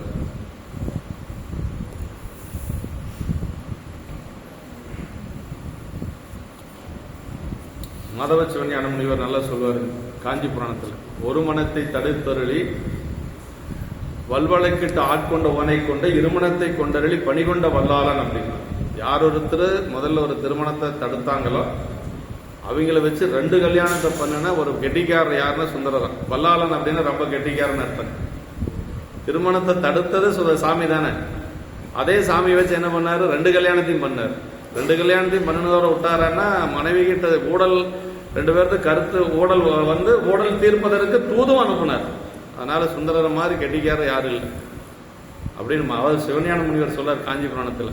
ஒரு மனத்தை சிதைவு செய்து வல்வளக்கிட்டு ஆட்கொண்ட ஓனை கொண்டு இருமணத்தை கொண்டருளி பணிகொண்ட வல்லாளன் அப்படின்னா, சாமி கிட்டேயே வேலை வாங்கினவர் யாருன்னு சுந்தரர் தான். அதான் சுந்தரருக்கு தனி சிறப்பு உண்டு. பெருமான் அதை விரும்பினார். அவருக்கு பணி செய்யறது காத்து கிடந்தார் பெருமான். சுந்தரன் எப்போ ஏதாவது சொல்லுவானா அப்படின்னு சொல்லி காத்து கிடந்தார். சுந்தரர் மேல அவர் வச்சிருந்த ஒரு அன்பு. கையினில் புனைவர் கோலும் காதனில் இலங்குதோடும் வெய்யினில் துவலும் நூலும் நெற்றியில் விளங்கு நீரும் ஐயனுக்கு அழகிராம் என்று ஆயிலை மகளிர் போற்ற சைவமை திருவின் கோலம் தலைப்ப வீதியினை சார்ந்தார். கையினில் புனைவர் கோலும் காதனில் இலங்குதோடும் அப்படின்னு கையிலே தாங்கிய பொற்கோல், அதாவது சுந்தரர் எப்பொழுதும் கையில கோல் வச்சிருப்பார் இல்லைங்களா, அது பொற்கோல். அந்த பொற்கோல் காதுகளிலே விளங்கிய குண்டலங்கள், மார்பிலே துவண்டசையும் பூநூல், அதான் அவர் சிவாச்சாரியர் அப்படிங்கிறதுனால பூநூல் போட்டிருக்கிறார். நெற்றியிலே விளக்கஞ்செய்யும் திருநீரும் கண்ட பெண்கள் எல்லாம் பேசுகிறாங்களாம், இப்பெருமானுக்கு இக்கோலமே மிக அழகு செய்வதாம் என்று துதிக்குமாறு உண்மை சைவ திருக்கோலம் தலைக்க திருவேறிய நடந்தார் அப்படின்னு சொல்லி சொல்ற. ஆமா, அதாவது என்ன சொல்ற, சைவமை திரு போற்ற சைவமை திருவின் கோலம் தலைப்ப வீதியினை சார்ந்தார். சைவ மெய்த்திருன்னா என்னன்னா, சைவ மெய்த்திரு அப்படின்னா என்றைக்கு அழியாத பொருள் சைவத்துல 3. எது? திருநீர், உருத்தராக்கம், சீபஞ்சாக்கரம், இது அஞ்சலு, இது 3 தான் என்றைக்கு அழியாத பொருள். சைவமை திருவின் சார்பே பொருளனச்சாரும் நீரார்னு திருநீலகண்ட நாயனார் பணத்தில் சேக்கிழ பெருமான் சொல்வார். திருநீலகண்ட நாயனாரை பத்தி சொல்லுகின்ற பொழுது, பொய்கடிந்த அறத்தின் வாழ்வார் புனல் சடை முடியாருக்கு அன்பர் மெய்யடியாருக்கான பணி செய்யும் விருப்பின் என்றார். வையகம் போற்றும் செய்கை மனையறம் புரிந்து வாழ்வார் சைவமை திருவின் சார்பே பொருளனச்சாரும் நீரார். அவரை பத்தி முதல்ல அடையாளம் காட்டுறார் நமக்கு. அப்படி இந்த இடத்துல சைவமை திருன்னு வருது. அந்த சைவமை திரு என்ன அப்படின்னா, திருநீர், உருத்தராக்கம், ஸ்ரீபஞ்சாக்கரம் என்று சொல்லக்கூடிய, மனசுக்கு உள்ளுக்குள்ள பஞ்சாக்கரம், வெளியில திருநீர், உருத்தராக்கம், அதான் சைவமை திரு என்று சொல்லக்கூடிய கோலங்க.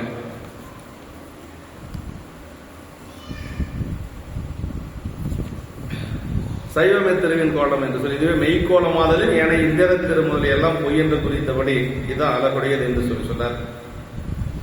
மேற்பாட்டில் கண்ட இந்த திரு கோலமாய் கருதத்தக்கதென்றாதல் இதே கோலம் என்று சொல்லி, மெய் திருன்னா சைவமை திருவின் கோலம். திருன்னா என்னன்னா, கண்டாரார் விரும்பப்படுவதாதல் அந்த பெண்கள் எல்லாம் சொல்றாங்க அழகுது என்று சொல்லி, இதுதான் இவருக்கு அழகா இருக்கு என்று சொல்லி எல்லாரும் போற்றுகிறார்கள். நெற்றியில் விளக்கம் நீட்டினால் நிறைவேற்று உலகை விளக்கம் செய்வதாலும் சைவமை திருவுடைய இனிய கோலமாயிற்று என்று சொல்லி, திருநீர் பூசினாவே ஒரு அழகு இல்லைங்களா. கவினை தருவது நீர், கவின்னா அழகு இல்லைங்களா. அதே மாதிரி பெண்களுக்கு வடிவு அப்படின்னா அழகு, வடிவுடை நாயகி. இங்க கொடுமுடியில் இருக்கக்கூடிய அம்மா பேரு வடிவுடை நாயகி, திருவொற்றியூரில் இருக்கக்கூடிய அம்மா பேரு வடிவுடை நாயகி. வடிவுன்னா அழகுங்க, வடிவுடைய நாயகி, அழகுடைய அம்பாள் அப்படின்னு சொல்லி பொருளுங்க. கவின் அப்படின்னா அழகுங்க, அதான் கவினை தருவது நீர், காண இனியது நீர், கவினை தருவது நீர். கவின்னா அழகு, பூசை இனியது நீர், அது நம்ம திருநீட்டு பதிகத்தில் வருது. உயிர்கோலமான இந்த மெய்த்திருக்கோலத்தை புறக்கணித்து ஏனைய ஆடை ஆவணங்களையும் வாகனம் முதலிய சடங்களையும் பெரிதாய் எண்ணி வீழ்நாள் போக்கும் இந்நாள் மாக்கள் சைவமை திருவின் கோலம் என்று ஆசிரியர் இடித்து கூறி எடுத்துக்காட்டியது உண்மையை உற்று நோக்கி உணர்ந்து உய்வார்களாக என்று சொல்லி, நம்மளுடைய சடங்குகள் எல்லா சடங்குகள்லையுமே நம்மளுடைய சைவத்தில் வந்துங்க திருநீர் இல்லாமல் எந்த சடங்குமே கிடையாது. திருநீர் பூசித்தான் எந்த சடங்கும் செய்யணுங்க. ஆனால் திருமண கோலத்தில் இருக்கக்கூடிய குழந்தைகளுக்கு திருநீர் பூச முடியறதில்லை. இன்னைக்கு பூசினா உடனே போய் மேக்கப் பண்ணுறவ அழிச்சிட்றான், கர்ச்சீப் கொண்டு போய் அப்படியே அழிச்சிட்றான். அது என்னமோ அவனுக்கு பார்த்தா ரொம்ப இதாக தெரிய மாட்டேன்.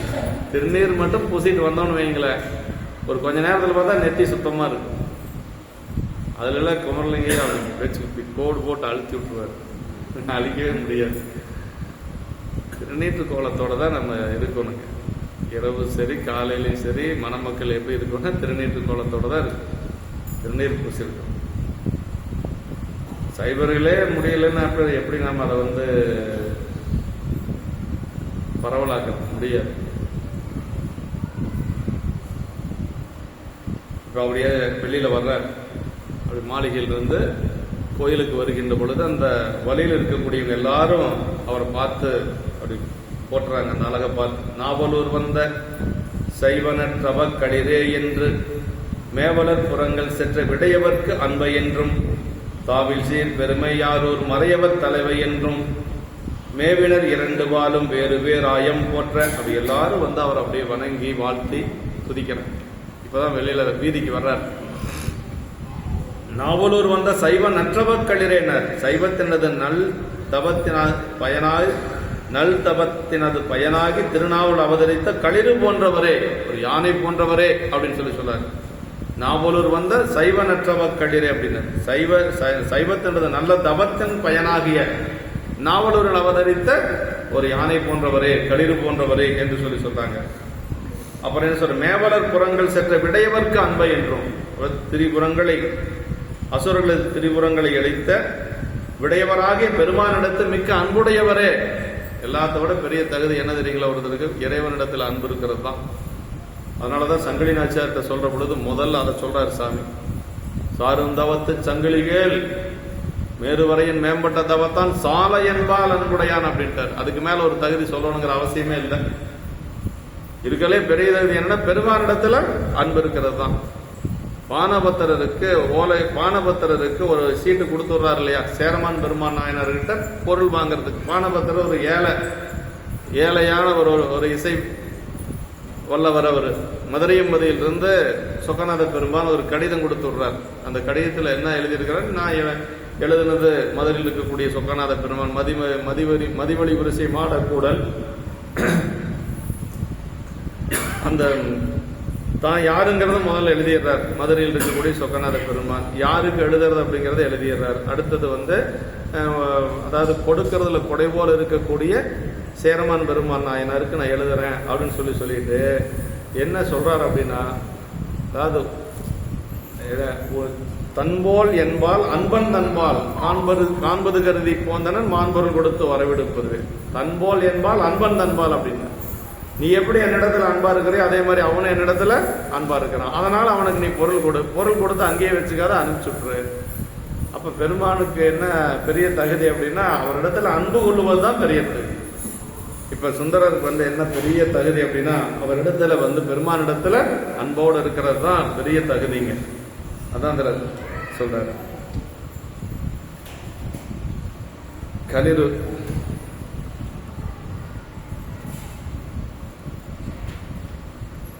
அப்படி மிக்க அன்புடையவரே, பெருமானிடத்து மிக்க அன்புடையவரே அப்படின்னு சொல்றாங்க.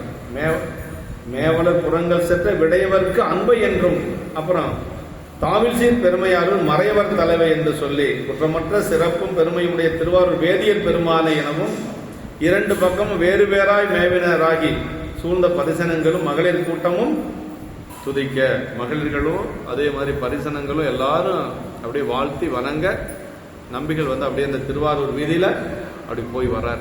அந்த தெற்கு வீதி தான் அவர் வீடு இருந்த வீதி. அப்படி அதுல போய் வரார். சைவ நற்றவக்களிரைனர், சைவம் தவம் செய்து இவரை ஆச்சாரியராக பெற்றது. பாருங்க, அதாவது சைவமே தவம் செஞ்சு இவர் ஆச்சாரியராக பெற்றதான். சைவ சமயம் தவம் செஞ்சு அதனால சுந்தரர் கிடைக்க பெற்றார். அதான் சைவ நற்றவக்களிரைனர், சைவ நல்தவ களிர், சைவம் தவம் செஞ்சதுனால கிடைச்ச ஒரு யானை போன்றவர் சுந்தரர் என்று சொல்றார். நம்ம களிர்னா சைவங்க. அதனாலதான் சைவம் முதல் திருத்தொண்டர் தம்பிரான் தோழர் அப்படின்னு சொல்றாங்க. இவரை அப்புறம் சொல்றார், களிர் சைவம் என்பது ஒரு சமயம் என்பதனோடு அமையாது, சமயாதீதமாயும் விளங்குவதாம். சைவம் முதலாம் அளவில் சமயமும் மருந்து மேல் சமயம் கடந்த மோன சமரசம் வகுத்த நீ என்று தாய்மானவர் சொல்றாருங்க. நிலை கடந்த கொள்கை ஒருவரும் நேரே காணுதல் இயலாது. அதற்காக அது தானே ஒரு உரு எடுத்து வந்தால் தனக்கு மேல் பெரியது வேறொன்றில்லாத அது பெரிய யானையை ஒத்திருக்கும் என்பார் களிரே என்று சொல்லி, அப்படி அந்த சைவமே ஒரு உருவெடுத்து வந்தது போல இவர் சொல்ல, சைவம் வரை பெற்றதால் தன்னை உயர்வாக கருதி என்பது தலை தூக்கி செல்லும் ராசாங்க தவர்ந்தது இறைவனே என்று சொல்றார். உறழ்ந்த கல்வியுடையான ஒருவன் வேண்டுமெனமிருந்து துறந்த முனிவர்களும் பறவைதுணவான் என்னை தோழமையாக கொண்டான் என்று சொல்லி சிவபிரகாச சாமிகள் சொல்றார். அறிந்து செல்வம் உடையானாம் அழகைப்பதியை தோழமை கொண்டு உறந்த கல்வியுடையான ஒருவன் வேண்டுமென இருந்து சிறந்த அறிவு உடையான் திகழும் நுதல்வன் பெருமானே அப்படின்னு சொல்லி அவர் சொல்றாருங்க. ஏற்கனவே செல்வத்துல சிறந்த குபேரன் தலைவர் தோழனா இருக்கிறானா சிவபெருமானுக்கு. நல்ல மெத்த படித்த ஒரு அறிவாளி தோழனா வேணும்னு நினைச்சாரா. அது சுந்தரர் வந்தோடனே தோழராக கொண்டார் என்று சொல்லி நான்மணி மாலை ஆசிரியர் சொல்றாருங்க. உரழ்ந்த கல்வியுடையான ஒருவன் வேண்டுமென இருந்து துறந்த முனைவர்களும் பறவைதுணைவா உன்னை தோழமை கொண்டான் அப்படின்னு சொல்லுவார். புறங்கள் சென்ற விடைவர் திரிபுரம் எரித்த காலத்திலே, பெருமான் திரிபுரம் எரித்த காலத்துல திருமால் தான் அங்க தாங்கி நிற்கிறார். திருமால் தான் வாகனமா இருக்கிறார். தடமதிகள் அவை மூன்றும் தளலெறி தன்னாலில் இடபமதாய் தாங்கினான் திருமால்கான் சாரலோ என்று சொல்வார். தாவில் சீர் பெருமையார் குற்றமற்ற சிறப்பாக தன்பால் பிறந்தார் எல்லோரும் முக்தி அடைதல். அதாவது தாவில் சீர் பெருமையார், ஆரூருக்கு ஒரு பெருமை உண்டுங்க. என்ன பெருமைனா ஆரூரில் பிறக்க முக்திங்க. யாரெல்லாம் அங்க எந்தெந்த ஆன்மாக்கள் பிறக்குதோ அது தவம் செஞ்ச ஆன்மாக்கள், முக்தி அடையக்கூடிய ஆன்மாக்கள் தான் ஆரூர்ல பிறக்கும். அதான் திருவாரூர் பிறந்தார்கள் எல்லாருக்கும் அடியேன் என்று சொல்லி திருத்தொண்ட தொகை. அதனால திருவாரூர்ல பிறந்தா முக்திங்கிறதுனால நிறைய பேர் பிரசவத்துக்கு திருவாரூர் போவாங்க.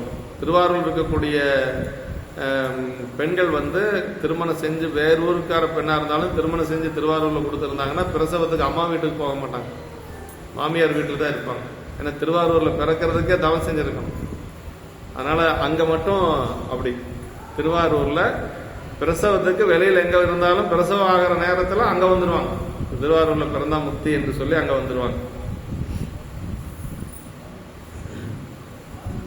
காசி இறக்க முக்தி, சிதம்பரம் தரிசிக்க முக்தி இல்லைங்களா? 3 தான். அதை நினைக்க முக்தின்னு நாம சேர்த்திட்டோம்.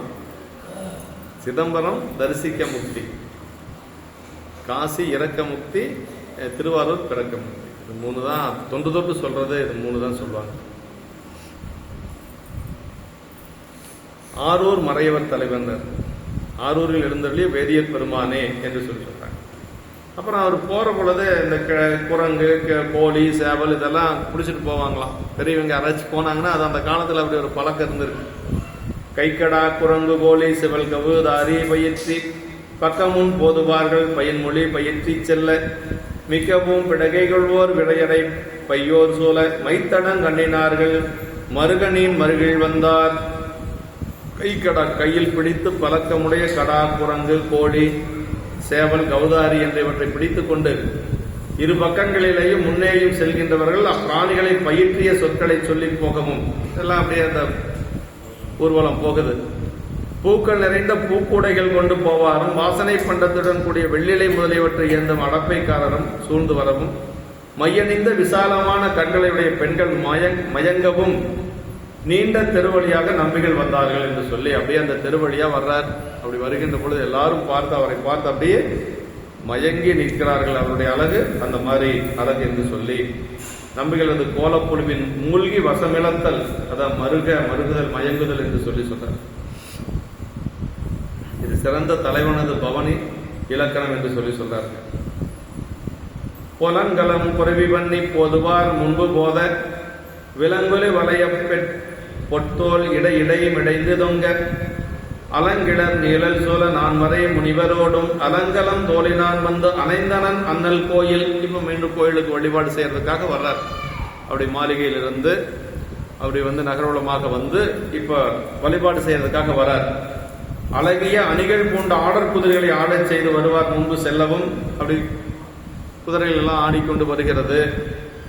ஒலி வீசும் வாகு வளையங்களை அணிந்த தோள்களின் மீது இடையிடையே நெருங்க கட்டியதால் மயிர்பீடி குஞ்சங்களின் நன்மை தரும் நிழல் சூழவும் மாலை அணிந்து அழகிய தோள்களுடைய நம்பிகள் வேத முனிவர்களுடனே யாகேஸ்வரது திருக்கோயிலை அணைந்தார் என்று சொல்லி இப்ப கோயிலுக்கு வழிபாடு செய்யறதுக்கு வந்துட்டார்.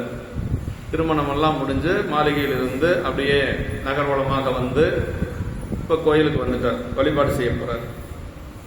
புலங்கடம் புறவி பண்ணி போதுவார் குதிரை போல உரு செய்து அதன் மேல் இருப்பது போல ஆடி சில பொய்க்கால் குதிரை எல்லாம் சொல்லணும் இல்லைங்களா? அது மாதிரி ஆடிட்டு எல்லாம் வர்றாங்க.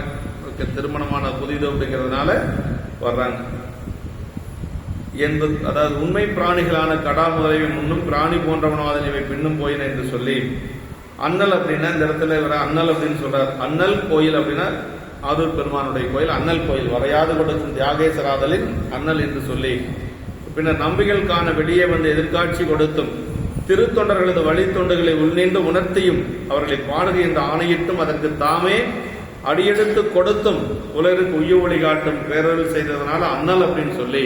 ஏன்னா இவர் தான் அந்த அடியெடுத்து கொடுத்து அடியார்களை எப்படி பாடணும் அப்படிங்கிறதெல்லாம் சொல்லிக் கொடுக்கறது யாரு? ஆரூர் பெருமான் தான் சொல்லிக் கொடுக்குறது. அதுதான் இனிமேல் அதான் முனிவரோடும் ஏனையோரெல்லாம் சூழ்ந்தும் முன்னும் பின்னும் வரவும் அவர்கள் களவாது முனிவர்களோடும் கோயில் அணைந்தார் என்று சொல்லி, கோயில் அணையும் போது உடன் அணையத்தக்கார் முனிவர்களே என்று சொல்லி சொல்றார். மெய்த்தவர் குலால் சூழ வளங்கொண்டு திரும்பும் மேகுவார் என்று சொல்லி ஏர்கோனாருடைய புராணத்தில் சொல்றார். துறந்த முனிவர்களும் பறவை துணைவா என்றார் சிவபிரகாசர். இந்திர தெருவிற்குள்ளே நின்றும் அதில் சிறிதும் படாது மனத்தை இறைவன்பால் செலுத்திய யோக நிலையில் நம்பிகள். இந்திர கோலமெல்லாம் சொன்னோம் இல்லைங்களா? இந்திர கோலமெல்லாம் இருந்தாலும் அதுல எல்லாம் அவர் மனசு போகல. பெருமானுடைய திருவடியில தான் அவர் மனசு இருக்கு. இப்ப அதனால கோயிலுக்கு போறார். முடிவடாது மனத்தை இறைவன்பால் செலுத்தி யோக நிலையினர் நம்பிகள். முனிவர்களோ உலகத்தை துறந்தும் இறைவனிடத்து மனப்பற்று நிலைக்க பெறாது முயல்வோர். முனிவர்கள் எல்லாம் உலகத்தை துறந்து போய் கண்ணை மூடி காட்டில் உட்கார்ந்து இருந்தாலும் பெருமான் மேல அவங்களுடைய மனசு இருந்துன்னு சொல்ல முடியாது. நிறைய முனிவர்கள் மாறி இருக்கிறாங்க. ஆனா இவர் ஒரு இந்திர கோலத்தில் இருந்தாலும், திருமணம் செய்த கொண்ட புதிதாக இருந்தாலும், அவருடைய மனசு முழுக்க எங்க இருக்குது? பெருமானுடைய திருவடி சென்னியிலும் சிந்தையிலும் இருக்கக்கூடியது சுந்தரருடைய நிலைங்க. அதுதான் ரொம்ப முக்கியங்க. அதாவது சைவத்தில் எப்படின்னா, இல்லறமா துறவரமாங்கிறதெல்லாம் முக்கியம் இல்லை. சாமியுடைய திருவடி எந்த அளவுக்கு மனசில் இருக்குதுங்கிறதா முக்கியம். சைவத்துல துறவெல்லாம் ரொம்ப வலியுறுத்தி சொல்லப்படவே இல்லை. 63 நாயன்மார்ல 2 பேர் தான் துறவு. மூர்த்தி நாயனார், அதே மாதிரி நாவுக்கரசு பெருமான். வேற யாரும் துறவு கிடையாது. இல்லறத்தில் இருந்தபடியே தொண்டு செய்தவர்கள் தான். இப்ப சைவத்துல இல்லறத்துல இருந்தா தொண்டு செய்ய முடியாது அப்படிங்கறதெல்லாம் ஒண்ணும் கிடையாது. 2 திருமணம் செஞ்சவர் சுந்தரர். 2 திருமணம் செஞ்ச சுந்தரர் மேல வெள்ளை யானையில போறாரு. திருமணமே செய்யாத முனிவர் யார் அப்படின்னா உபமன்ய முனிவர், வியாக்கரபாதருடைய மகன். திருமணமே கிடையாது அவருக்கு. எல்லா முனிவர்களும் வணங்கக்கூடிய பெருமையுடையவர் உபமன்ய முனிவர். இன்னொன்னு என்னன்னா, சிவபெருமானை தவிர யாரையும் வணங்க மாட்டார். அப்படி இருக்கு. பிராணத்தினுடைய முதல் ஆரம்பமே அதுதான். பெரிய புராணத்தினுடைய சிறப்பு என்னன்னு கேட்டா, ஒரு 2 திருமணம் செஞ்சு இல்லறவாசிய ஒரு முனிவர் வணங்குறார். அதான் பெரிய புராணம். சேக்கிழார் பெருமான் அப்பவே நமக்கு அந்த உண்மையை சொல்றார்.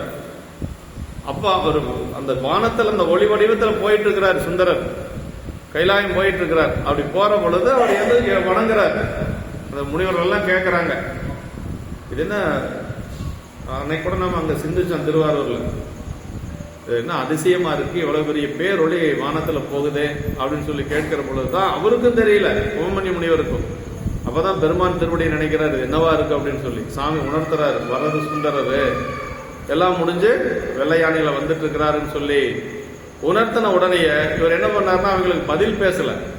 இவர் வாட்டு கையெடுத்து கும்பிடுறதுக்கு ஆரம்பிச்சிட்டார். யாரு? உபமன்ய முனிவர். கும்பிட்டது மட்டுமல்ல, அந்த ஒளியை பார்த்துட்டு அந்த ஒளி போற திசையிலேயே போக ஆரம்பிச்சுட்டாரு. அப்பதான் அவங்க எல்லாரும் கேட்கறாங்க, எல்லாரும் கூட இருந்த முனிவர்கள் எல்லாரும் கேட்கறாங்க, சம்புவின் அடித்தாமரை போதலால் எம்பிரான் இறைஞ்சாய் இது என்ன அப்படின்னு சொல்லி கேட்கறாங்க. சிவபெருமானை தவிர யாரையும் நீங்க வணங்க மாட்டீங்கல்ல, இப்ப எப்படி இந்த ஒளியை பார்த்து வணங்குறீங்க, இது என்ன அப்படின்னு சொல்லி கேட்கறாங்க. அப்பதான் அவர் சொல்றார், தம்பிரானை தன் உள்ளம் தளியவன் நம்பி ஆரோரன் நாம் தொழும் தன்மையன் அப்படிங்கிறார். சிவபெருமான தன்னுடைய உள்ளத்துல வச்சு வருடி கொண்டு இருக்கக்கூடியவர். அவருடைய பேர் நம்பி ஆரோரன், நம்ம எல்லாரும் வணங்கக்கூடிய தன்மையுடையவர் அப்படின்னு சொல்லி சொல்றாங்க. அப்ப 2 திருமணம் செஞ்ச சுந்தரரை யாரு வணங்குறா? திருமணமே செய்யாத முனிவர் வணங்குறார். அப்ப பெருமானுடைய திருவடி நெஞ்சில் இருக்கிறதா முக்கியமே ஒழிய துறவா இல்லறமா அப்படிங்கிறது சைவத்துல ஒரு பொருட்டே கிடையாது. ஆமா, அதுதான் இந்த இடத்துல சொல்றார். இப்ப பாருங்க, இப்ப இன்னும் கோயிலுக்குள்ள போகல, அப்படியே உள்ளுக்குள்ள வர்றார். அப்படி உள்ளுக்குள்ள வந்தவர் தேவாசிரியனை பார்க்கிறார். தேவாசிரி மண்டபம் நம்ம எல்லாரும் போனவங்களுக்கெல்லாம் தெரியும் இல்லைங்களா? நம்ம அங்க போய் வழிபாடு செஞ்சுட்டு தான் போனோம் இல்லைங்களா? தேவாசிரி மண்டபத்தில் அடியார்கள் இருக்கிறாங்க. அங்க விரல்மண்ட நாயனாரும் இருக்கிறார். விரல்மண்ட நாயனாரும் அங்கதான் இருக்கிறார். எல்லா அடியார்களும் அங்க அப்படியே கொடு வீச்சு இருக்கிறாங்க. அவங்களெல்லாம் பார்த்துட்டு சுந்தரர் என்ன நினைக்கிறார் அப்படின்னா, நேரில் போய் வழிபாடு செய்யறதுக்கு நமக்கு தகுதி இல்லை. அப்படியே ஒரு வாரம் மனசுல வணங்கிட்டு இவங்களுக்கெல்லாம் என்னைக்கு நான் அடியார் ஆகிறது அப்படின்னு சொல்லி பெருமான் திருவடி மனசில் நினைச்சிட்டு வர்றார். அவர் போய் வணங்க கூடாதுன்னு போகாது இருக்கல, நேரில் போய் வணங்குறதுக்கு தகுதி இல்லை அப்படின்னு சொல்லி நினைக்கிறார். அப்படியே ஒரு வாரம் வணங்கி கொண்டு அப்படியே ஒதுங்கி வர்றார். அதான் இப்ப பெருமான்கிட்ட போய் விண்ணப்பம் வைக்கிறார். சாமி, இவங்களுக்கெல்லாம் நான் என்னைக்கு அடியார் ஆகிறது அப்படின்னு சொல்லி அந்ததான் இந்த பாட்டுங்க. கண்ணுதல் கோயில் தேவாசிரிய நாம் காவனத்து விண்ணவர் ஒளிய மண்மேல் மிக்க சீர் அடியார் கூடி எண்ணிலார் இருந்த போதில் இவர்க்கு யான் அடியேனாக பண்ணும் நாள் என்னால் என்று பரமதால் பரவி சென்றார். தடுத்தாட்கொண்ட புராணத்துல முக்கியமான பகுதி இதுதாங்க. தடுத்தாட்கொண்ட புராணத்துல முக்கியமான பகுதி இந்த பகுதி தான். எண்ணில்லாத அடியார்கள் அப்படியே அங்க இருக்கிறாங்க. அப்படி அந்த அடியார்கள் எல்லாம் வணங்கி கொண்டு இவங்களுக்கெல்லாம் நான் என்னைக்கு அடியார் ஆகிறது பெருமானே என்று சொல்லி மனசுல நினைச்சிட்டு அப்படியே வர்றாருங்க. இறைவனது பூங்கோயில் மணிமுற்றத்திலே திருவாயிலின் முன்னாக தேவாசிரியன் பெயருடைய மண்டபத்தில் வாயிலில் ஆசிரியத்து கூடியிருக்கும் தேவர்கள் ஒரு புறம் நிற்க, தேவர்கள் எல்லாம் ஒரு பக்கம் அப்படி நின்றுட்டு இருக்கிறாங்க. அதுக்கு தேவாசிரியன் பெயர் வந்ததுக்கு காரணமே என்னன்னா, திருமால், பிரம்மன், இந்திரன் போன்ற தேவர்கள் எல்லாம் அங்க நின்றுட்டு இருப்பாங்களாம். எதுக்கு அப்படின்னா, அங்க இருக்கக்கூடிய அடியார்களை வழிபாடு செய்யறது. தேவர்கள் அங்க வழிபாடு செஞ்சதுனால அதுக்கு பேர் தேவாசிரியனே பெயர் வந்தது. பூவார் திசைமுகன் இந்திரன் பூமிசை மாபால் அகடத்து மால்முதல் வானவர் ஓவாது அவரும் நிறைந்து உறைந்துள்ளது தேவாசிரியனும் திருக்காவனம் அப்படின்னாரு. அவங்க எல்லாம் ஒரு பக்கம் அப்படி நின்றுட்டு இருக்கிறாங்க. அங்க இருக்கக்கூடிய அடியார்கள் எல்லாம் வணங்குறது. அண்டர்பிரான் தொண்டர்களல் அமரர்பணியம் அடியாரூர் அப்படின்னாரு. அண்டர்பிரான் தொண்டர்களல் சிவபெருமானுடைய அடியார்களை வணங்குறதுக்கு தேவர்கள் எல்லாம் காத்துட்டு கிடப்பாங்களாம். அப்படி எல்லாத்தையும் பார்த்துட்டு சுந்தரர் போறார். அப்படி அப்படி போறார். அப்படி இந்த பூவுலகில் அவதரித்து சிறப்பு மிகுந்த அடியார்கள் சேர்ந்து அளவில்லாதவர்கள் இருந்த போது எண்ணற்ற அடியார்கள் அங்க இருக்கிறாங்க. எத்தனை பேர் இருந்தாங்கன்னே தெரியாது. அப்படி இவர்களுக்கெல்லாம் என்னை அடியான் ஆகும்படி செய்கின்ற நாள் என்னாலோ என்ற கருத்துடன் இறைவனது பாதங்களை துதித்து நம்பிகள் செல்வாராயினார். அப்படி அவங்களுக்கெல்லாம் என்னைக்கு நான் அடியார் ஆகிறது என்று சொல்லி மனசுல நினைச்சிட்டு பெருமான் திருப்படி வணங்கி கொண்டு போறார். விண்ணவருடைய தேவர்கள் சிவனடியார்களை வணங்கும் தன்மையுடையவர்கள். காவனத்து விண்ணவருளி என்றது அந்த தேவாசிரியன் திருக்காவனத்திலே தேவர்கள் தாம் நன்மை பெறும் பொருட்டு அடியார்களது கருணை எதிர்பார்த்து முன்னே காத்து கொண்டிருக்கின்றார்கள் என்று சொல்லி சொல்றார். அவர்கள் நிற்க என்பதாம். அண்டர் பெருமான் தொண்டர்களால் அமரர்பணியும் அணியாரூர் அப்படின்னார். பெருமானுடைய திருவடியை வணங்குறதுக்கு அமரர்ன தேவர்கள் எல்லாம் வணங்கக்கூடியவர்கள் என்று சொல்லி சொல்றார். அப்படி தேவர் ஒதுங்க திருத்தொண்டர் மிடையும் செல்வ திருவாரூர் அப்படின்னார். அங்க தேவர்கள் எல்லாம் இருப்பாங்களாம். அடியார் வணங்குறதுக்கு போனாங்களா, பெருமானை வணங்குறதுக்கு போனா தேவர்கள்லாம் ஒதுங்கி நிற்பாங்களாம். தேவர் ஒதுங்க தொண்டர் மிடையும் செல்வ திருவாரூர் அப்படின்னாருங்க. இப்படி எல்லாம் சொல்லப்பட்டிருக்கு. யான் அடியவனாக ஆகும் வகையால் என்னை அடியானாக பண்ணும் நாள் என்னால் அப்படின்னா.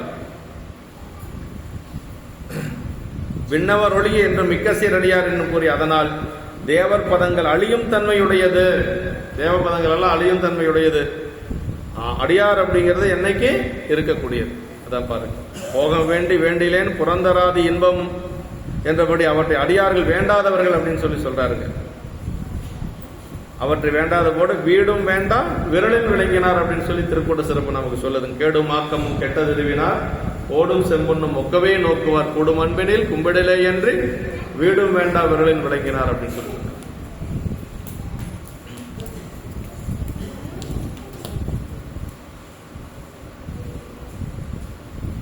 அப்படி அடியவர்களே இந்த மண்டபத்தில் வீற்றிருப்போர் என்பதும் குறிக்கப்பட்டது. இதன் விரிவு திருக்கூட சிறப்புல நம்ம பார்த்திருக்கிறோம். விண்ணவர்களும் அரண் அடியவர்களே ஆயினும் அவர்களின் அடிமைத்திறம் வேறு, இந்த அடியார் கூட்டத்தின் திறம் வேறு.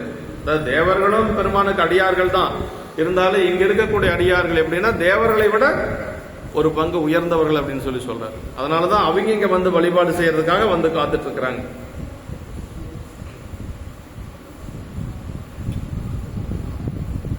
தேவபதங்கள் எல்லாம் நிலையானது அல்ல, அதெல்லாம் அழியக்கூடியது தான்.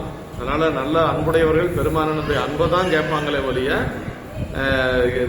தேவபத்தை எல்லாம் கேட்க மாட்டாங்க. கந்தபுராணத்துல வருது, முருகப்பெருமான் போரெல்லாம் முடிந்து அந்த போரெல்லாம் செஞ்சது யாருங்க? இவர் தானே நம்ம வீரபாகு தேவர் தான். வீரபாகு தேவர் கடைசியா எல்லாத்துக்கும் வரம் கொடுத்துட்டு வர்றாரு பெருமான், முருகப்பெருமான். வீரபாகு தேவரே உனக்கு என்னப்பா வேணும்னு சொல்லி கேட்கிறாரு. அப்ப வீரபாகு தேவர் என்ன கேட்கிறார் அப்படின்னா, கோலம் நீடிய நிதிபதி வாழ்க்கையும் குறியேன், மேல இந்திரன் பதவியும் பொருளென மதியேன், மாலையன் பெரு பதவியும் கனவிலும் நினையேன், சாலன் என்பதற்கு அன்பையே வேண்டுவன் தமையனேன் அப்படின்னா. கோலம் நெடிய நிதிபதி வாழ்க்கையும் புரியனர். எனக்கு ஒன்றும் அப்படி குபேரனை போல பெரிய சங்கநிதி பதுமநிதி எல்லாம் ஒன்றும் வேண்டாம் சாமி. அப்புறம் திருமாலா இருக்கணுமா, திருமால் பிரம்மனை போல படைப்பு தொழில் காத்தல் தொழில் அதெல்லாம் ஒன்றும் வேண்டாம். அதெல்லாம் எனக்கு ஒரு பொருட்டே கிடையாது, அதெல்லாம் நான் மதிக்கிறதே இல்லை. எனக்கு கடைசி என்ன வேணும் அப்படின்னா உன்னுடைய அன்பு மட்டும்தான் வேணும் அப்படின்னா. சாலன் என்பதற்கு அன்பையே வேண்டுவன் தமையனேன் அப்படின்னா. அப்ப நல்ல அடியாரில் என்ன கேட்பாங்க அப்படின்னா பெருமானிடத்துல அன்பு தான் கேட்பாங்க அப்படிங்கறத அங்க சொல்றாரு. இப்போ அப்படி அந்த அடியார்கள் வணங்கி கொண்டு வர்றார். அடியவர்க்கு அடியனாவேன் என்னும் ஆதரவு கூற கொடிநெடும் கொற்றவாயில் பணிந்துகை குவித்து புக்கார் கடிகள் பூங்கொன்றை வேய்ந்தார் அவர்க்கு எதிர்காண காட்டும் படியெதிர் தோன்றி நிற்க பாதங்கள் பணிந்து பூண்டு. அது இப்ப இவர் இந்த அடியார்கள் எல்லாம் வணங்கிட்டு போறதுனால சாமி என்ன பண்றார் அப்படின்னா, அவரு திருமூலட்டானத்துல உட்கார்ந்துட்டு இருக்கல, அவர் எழுந்திரிச்சு வந்துட்டார். சாமி எங்க நிக்கிறாருன்னா அந்த இடத்துல ராஜகோபுரத்தில் நிக்கிறார். அது சுந்தரர் உள்ள வர்றாரு. அந்த அடியாரில் வணங்கிட்டு வந்ததுனால பெருமான் என்ன செஞ்சாரா, அவருக்கு எந்திரிச்சு வாயில்ல காட்சி கொடுக்கிறார். அதான் இந்த இடம். அடியருக்கு இறைவனே பூங்கோயில் இருந்து வாயில் நம்பிகளுக்கு காட்சி கொடுக்கிறார். அதான் பெரிய, யாருக்கும் அந்த மாதிரி சாமி இருக்கிற இடத்துல இருந்து எந்திரிச்சு வந்தாலும் காட்சி கொடுக்கல. அப்படியெல்லாம் பெரிய புராணத்துல சொல்லல, இந்த இடத்துல தான் சொல்லியிருக்கிறார். சாமி கோயில் அண்டமுள்ளவர் இங்க இருக்கிறார் அப்படின்னா அவர் எந்திரிச்சு வாயில நின்று காட்சி கொடுக்கிறார். யாருக்கு? சுந்தரர். அப்புறம் தான் அவர் திருவடி வணங்க போறார் அடுத்து. அடியவர்க்கு அடியனாவேன் என்னும் ஆதரவு கூறனார். அதாவது நான் இந்த அடியார்களுக்கு அடியனாவேன் என்னும் அன்பு தமது திருவுள்ளத்திலே மேலிட்டு எழ கொடிகள் கட்டியதாய் நெடியதாய் வெற்றியே தருவதாய் உட்கோபுர திருவாயிலை பணிந்து கைகளை சிறைமேல் கூப்பிக்கொண்டு திருக்கோயிலின் உள்ளே நம்பிகள் புகுந்தார். அப்போது மனமும் அழகும் உடைய கொன்றை மலரை சூடிய தியாகேசர் அவர் எதிர்காட்சி காண காட்டுமாறு அவருக்கு எதிரே தோன்றி நிற்க கண்டு அவரது சீபாதங்களை வணங்கி அவற்றை சிறைமேல் தாங்கி கொண்டவராய் பின்னாடி 4 பாட்டிலே அவருடைய திருவடியை வணங்குறார். அதான் அந்த இடம். ஆலய கோபுரத்துக்குள்ள நுழையும் முறை எப்படி போகணும்? 2 கையும் மேல கூப்பி பெருமான் திருவடி மனசுல வச்சு உள்ள போகணும். அப்படி போற பொழுது சாமியை எதிரில் நிக்கிறாருன்னா எப்படி இருக்கும் பாரு. சாமியினுடைய திருக்காட்சி அவருக்கு உட்கார்ந்துட்டு இருக்க முடியல அவரால். சுந்தரரை பார்த்த உடனே ஆமா அந்த அன்பு பாருங்க. பெருமானுக்கு அவர் மேல அன்பு இருந்தது, அவரு பெருமான் மேல அன்பு வச்சிருந்தார். சுந்தரர் எந்த அளவுக்கு ஆரூர் பெருமான் மேல அன்பு வச்சிருந்தாரோ அதை விட பல மடங்கு ஆரூர் பெருமானும் சுந்தரர் மேல அன்பு வச்சிருந்தார். அதனாலதான் மனைவியினிடத்துல தூதெல்லாம் போக முடிஞ்சது அவரால். இல்லைன்னா போக முடியுமா? முடியவே முடியாது. யானே ஒரு தூதுவனாக செல்வேன் அப்படின்னு இறைவனே போறார். பரவனாச்சாருடைய உடல் தீர்ப்பதற்கு இறைவனே போறார். அதான் இந்த இடம். கொடிநெடும் கொற்ற வாயில், கோபுரங்கள் மீதும் வாயில்கள் மீதும் வெண்கொடிகள் உயர்த்தி கட்டிருக்கக்கூடிய அந்த வாயில் என்று சொல்லி தேவாசனை வணங்கியதும் திருக்கோயில் உள்ளே புகும் முதல் திருவாயில் அப்படின்னு சொல்லுகிறார். அங்கிருந்து முதல் திருவாயிலுக்கு சாமி அவரை காட்சி கொடுக்கிறார். காண காட்டும் காணுமாறு காட்டும் இறைவன் காட்டுவித்தாரண்டி உயிர்கள் காணாத ஆதலின் காண காட்டும் என்று சொல்லி சொல்றார். அப்பர் சாமி தேவாரத்தில் காட்டுவித்தால் ஒருவர் காணாதாரங்கிற மாதிரி பெருமான் அப்படியே காட்டுறார். எதிர் நின்றவனாகிய திருவடிகள் இவையே அந்த சக்தியின் வியாபகம் இவற்றை காணுமாறு காட்டிய வகையினாலே இந்த வியாபகத்திலே நிறைந்தவர்களாயும் திருவடி நிழல்களாதலின் அடியவர்கள் எனும் காரண பெயர் பெற்றாருமாயில் அடியவர்கள் தன்மையும் அவர்கள் பெற்ற பேரும் உணர்த்திவார் என்று சொல்லி அப்படியே அந்த திருவடியின் அந்த ஆதரவுடன் நம்பிகள் உட்புக்காராதலின் அவர் வேண்டிய அதனையே தரும்படி இறைவன் தமது பாதங்களை காண காட்டினார். முன்னர் அந்நிலை அவர்தான் வேண்டும் அதனையே அருள வேண்டி என்றது இந்த கருதுப்பட்டி என்று சொல்லி சொல்றார். 2 பாதங்களும் 2 ஞானங்கள். பெருமானுடைய 2 திருவடிகளும் 2 ஞானங்கள், பரஞானம் அபரஞானம் என்று சொல்லக்கூடியது. அந்த திருவடி அப்படி வந்ததுக்கு என்ன காரணம்? அவர் அடியார்களை வணங்கி கொண்டு வந்ததுதான் காரணம். அந்த தேவாசிரிய மண்டப அடியார்களை மனசுல வேண்டிக் கொண்டு வந்ததுதான் காரணம். அப்படி தலைக்கு பூனாக அணிந்து கொண்டார் என்று சொல்லி சொல்றார். பெருமான் திருவடி ஏற்கனவே சென்னையிலையும் சிந்தையிலையும் இருக்குது. இப்ப அடியாருடைய திருவடியிலையும் சிந்தையில வச்சிருக்கிறார் சுந்தரர்.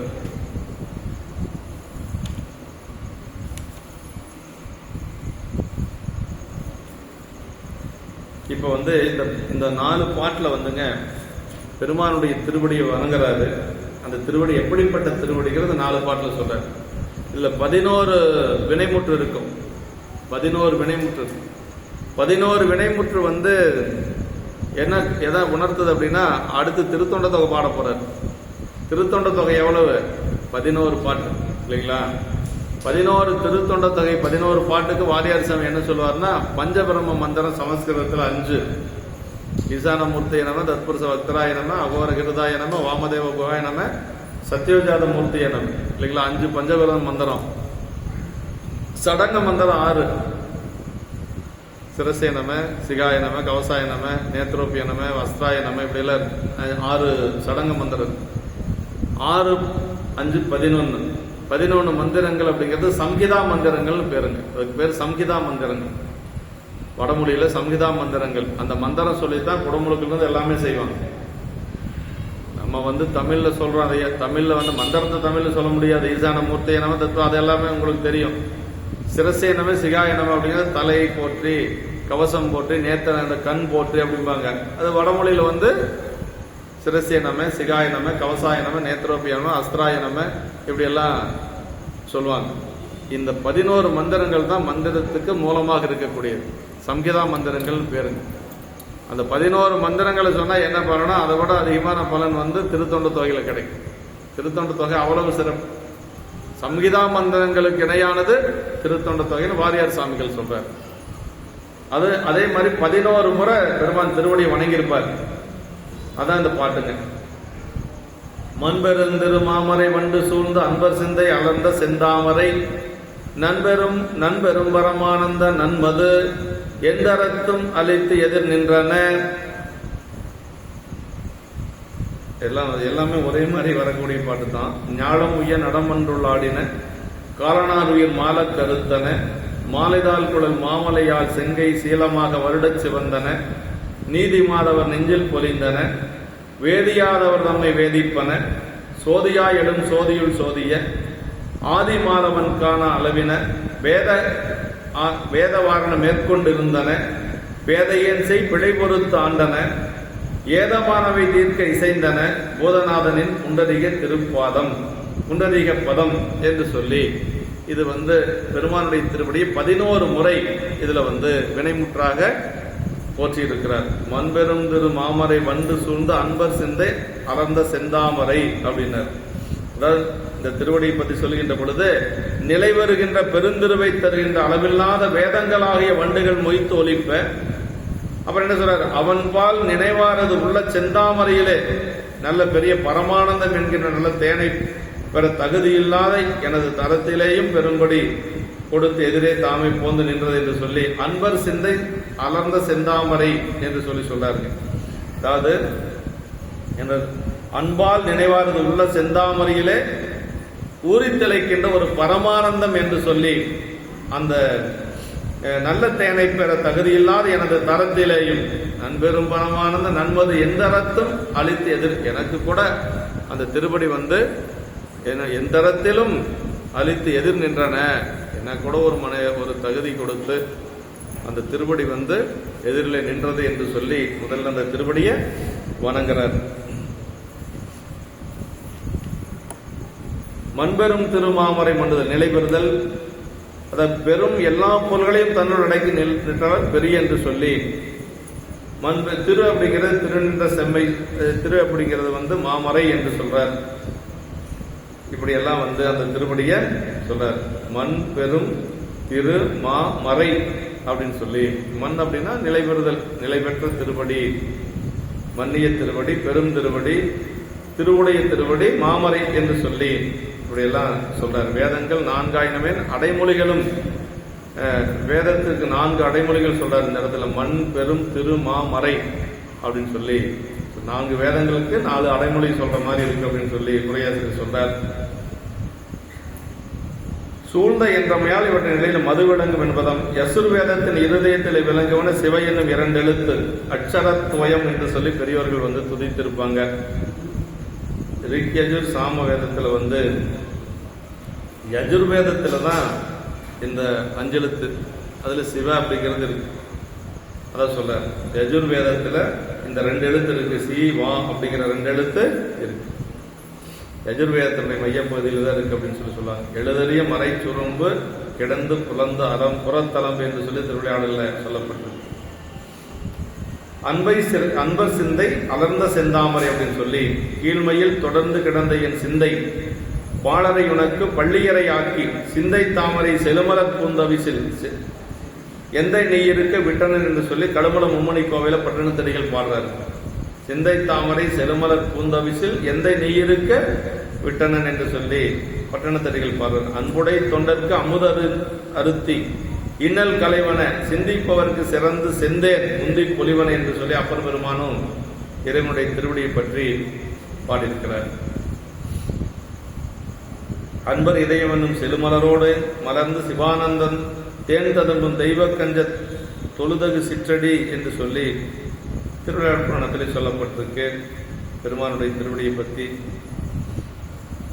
அன்றியும் மது தாமரையில் கலந்து அது அலற அலற உள்ளே ஊறுவது போல சிந்தையில் கலந்த திருவடியே அன்பு முதிர முதிர ஆனந்தமாய் ஊற்றெடுப்பது என்று சொல்லி சொல்றார். இங்கு திருவடியை காட்ட கண்ட நம்பிகள் அத்திருவடியே தன்னை நினைய தருகின்றான் என்று நம்பியாண்ட நம்பிகள் அருளியபடி மதுவாகிய தம்மையே அளித்ததாக போற்றப்படுகிறது என்று சொல்லி சொல்றார். நண்பெரும் பரமானந்த நண்பது என்று சொல்லி சொல்றார்கள். பரமானந்தம் என்னன்னா உயர்வு ஒப்பில்லாததும் அழிவில்லாததுமாகிய சிவத்துவ விளக்கம். அதனை அழுந்தி அறிதலே அனுபவம் எனப்படும். இன்பமே என்னாலும் துன்பமில்லை என்று சொல்வது போல பரமானந்தம் நன்மது அப்படின்னு சொல்லி பெருமானுடைய திருவடியை சொல்றாருங்க. என்னையும் ஆளுந்தன்மைக்கு எந்தையும் பிராமன் ஈசன் தன்னருள் இருந்த வண்ணம் என்று சொல்லி ஞானசம்பந்த பெருமான் புராணத்தில் சொல்வது போல பெருமானது அருளிப்பாடுகள் தமிழ் வெளிப்பட நிகழ கண்ட போது தமது சிறுமையும் அவரது அளவிறந்த பெருமையும் எண்ணி ஆறாமைப்பட்ட அனுபவத்தில் பெரிய ஒரு இயல்பு என்று சொல்லி சொல்ற. அதாவது பெருமானுடைய அருள் கிடைச்ச பொழுது அவர் என்ன நினைக்கிறாருன்னா சுந்தரது அப்படிப்பட்ட திருவடி அவ்வளவு பெருமையுடைய திருவடி நம்மளுடைய நிலை கருதி தானே வந்து எதிரில் வந்து காட்சி கொடுக்கிறாரே பெருமான் அப்படின்னு சொல்லி அவரால் அதை தாங்க முடியல. பெருமானது அருளிப்பாடும் தம்மிடம் வெளிப்பட நிகழ கண்ட போது தமது சிறுமையும் அவரது அளவிறந்த பெருமையும் எண்ணி எண்ணி ஆறாமைப்பட்ட அனுபவத்தில் பெரிய ஒரு இயல்பு. அப்பர் சாமிகள் தேவாரத்தில் சொல்ற இத்தனையும் எம்பரமோ ஐயோ ஐயோ எம்பெருமான் திருக்கருணை இருந்தவாறே அதெல்லாம் எனக்கு தகுதி இருக்குதா என்று சொல்லி பெருமானிடத்திலே கேட்பது போல இருக்கு. மணிவாசக பெருமானும் சொல்றார் யாவர்க்கு மேலாம் அளவிலா சீருடையான் யாவர்க்கும் கீழாம் அடியேனை யாவரும் பெற்றறியா இன்பத்துள் வைத்தாய்க்கு என்று சொல்லி ரொம்ப முக்கியமான இடங்கள் திருவாசகத்துல. பெருமானுடைய திருவருள் எப்படின்னா யாவர்க்கு மேலாம் அளவில்லா சீருடையான் அப்படின்னார். அப்புறம் இவர் எப்படி இருக்காரு யாவர்க்கும் எல்லாத்துக்கும் கீழே இருக்கிறார். யாவர்க்கும் கீழாய் அடியேனை யாவரும் பெற்றறியாய் யாரும் பெற முடியாத இன்பத்தை சாமி எனக்கு கொடுத்தார் என்று சொல்லி அந்த இன்பத்தை வந்து நினைச்சு அவர் வந்து அந்த கருணையில பாடுறார் மணிவாசக பெருமான். யாவர்க்கு மேலாம் அளவிலா சீருடையான் யாவர்க்கும் கீழாம் அடியேனை யாவரும் பெற்றறியா இன்பத்துள் வைத்தாய்க்கு என்று சொல்லி சொல்றார். அது சுந்தரரும் கடைசி அந்த திருப்பதியத்தில் பாடுறார். மந்திரம் ஒன்றது ஏன் மனை வாழ்க்கை மகிழ்ந்தது ஏன் நல்ல சுந்தர வேடங்களால் துரிசே செய்தரும் தொடனேனை அந்தர மால் விசும்பில் அழகானை அருள் புரிந்தது உன்தரமோ நெஞ்சமோ நொடித்தான் மலை உத்தமனே அப்படின்னா மந்திரம் ஒன்றடியேன் மனை வாழ்க்கை மகிழ்ந்தடியேன். அப்புறம் என்ன சொல்ல சுந்தர வேடங்களை புனைந்து துரிசே செய்யும் தொண்டனேனர். நான் வந்து அழகான வேடத்தை எல்லாம் பூண்டு கொண்டு குற்றமே செஞ்சுட்டு இருக்கக்கூடிய எனக்கு நீங்க போகக்கூடிய வெள்ளையானை அனுப்புனது இதெல்லாம் உனக்கு தகுதியா சுந்தரா அப்படின்னு சொல்லி அவரே கேட்டுக்க. உன் தரமோ நெஞ்சமே அப்படின்னா என்னன்னா சுந்தரா உனக்கு இதெல்லாம் தகுதியா சாமி போற வெள்ளானையை கொடுத்திருக்கிறாரு அப்படின்னு சொல்லி அவரை பார்த்து அவரே கேட்டுக்கிறார். உன் தரமோ நெஞ்சமே நொடித்தான் மலை உத்தமனே அப்படின்னு. நான் என்ன செஞ்சேன் நல்ல வேடமெல்லாம் அணிந்து கொண்டு அப்படி துரிசுகளே செய்த துரிசன்னா குற்றங்கள் துரிசுகளே செய்து கொண்டிருந்த எனக்கு கூட இப்படி எல்லாம் நீங்க வந்து கைலாயத்திலிருந்து யானை அனுப்பி அப்படி மேல இருந்து வந்து எல்லா தேவர்களும் அழைச்சிட்டு போறாங்களே என்று சொல்லி பெருமானுடைய அந்த கருணையை நினைந்து தன்னுடைய சிறுமையை நினைந்து அவர் வந்து அப்படி பாடுறார்.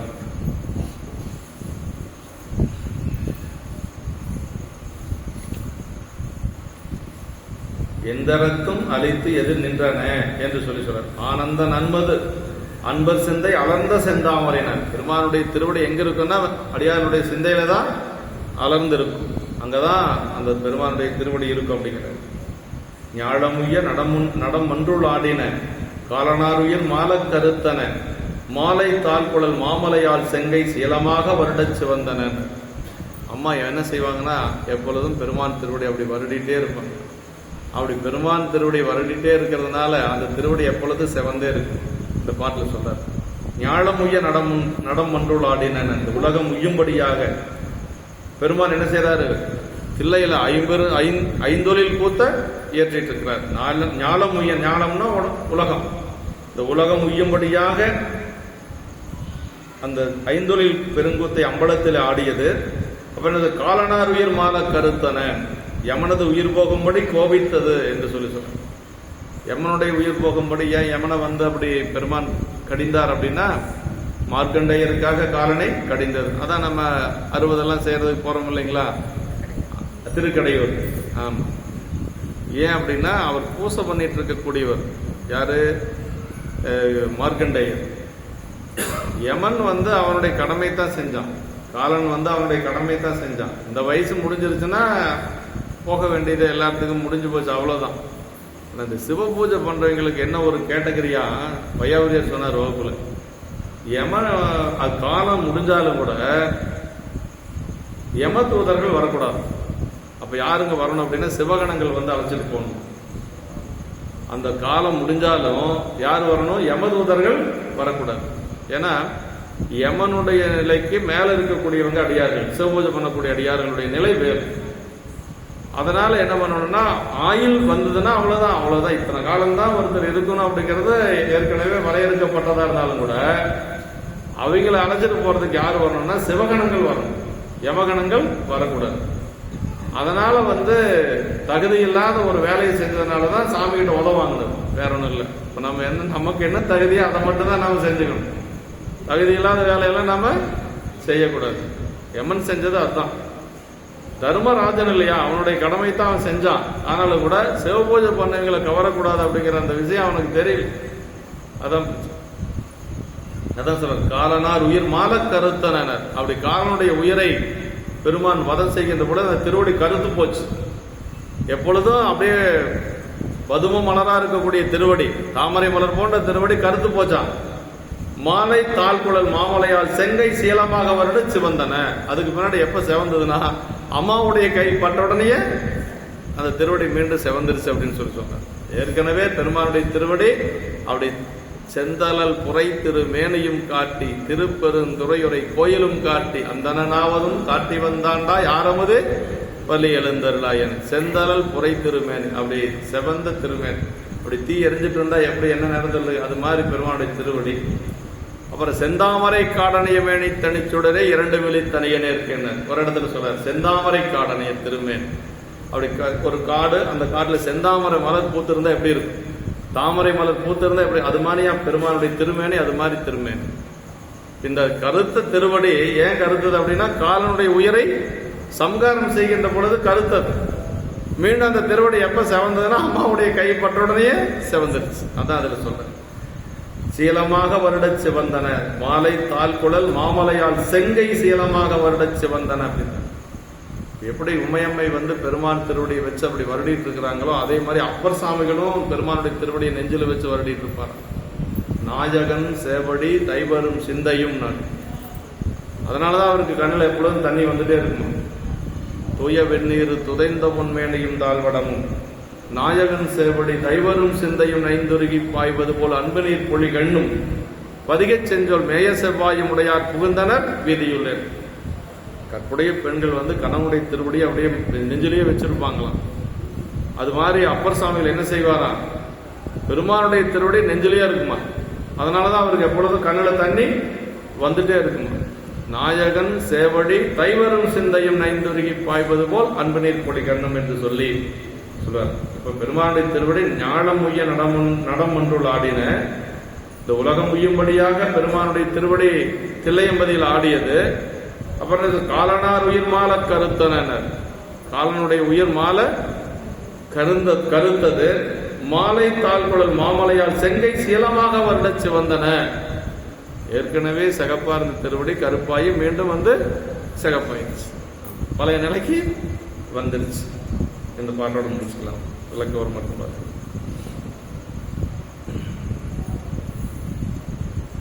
நடம்னா ஐந்தொழில் கூத்துங்க. பெருமானுடைய கூத்து ஐந்தொழில் கூத்து. இதனை அற்புத கூத்து, ஆனந்த கூத்து, பொத்தில்லை கூத்து என்று சொல்லி சொல்வார்.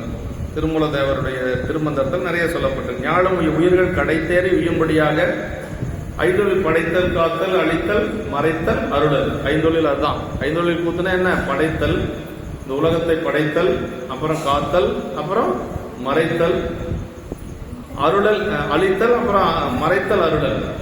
இது மூணு வந்து உலகத்தில் வெளியில நடக்கக்கூடியது, ரெண்டு ஆன்மாவில் நடக்கக்கூடியது. படைத்தல், காத்தல், அழித்தல் அப்படிங்கிறது வெளியில உலகத்துல. மறைத்தல், அருளல் அப்படிங்கிறது உள்ளுக்குள்ள ஆன்மாவில். மறைத்தல் எது வரைக்கும் நடக்கும் அப்படின்னா, நமக்கு பக்குவம் வருகின்ற வரைக்கும் பெருமான் திருவடியை தெரியாம மறைச்சிடும். பக்குவம் வந்த காலத்துல அருள் செய்யும். அருள் செய்யக்கூடிய திருவடி தான் தூக்கிய திருவடி. நம்ம எதை பார்த்து வணங்கணும்னா, சிதம்பரம் போனோம்னா வேற எதுவும் வேண்டாம், திருவடியை மட்டும் பார்த்து வணங்கினா போதும். தூக்கிய திருவடி தான் நமக்கு.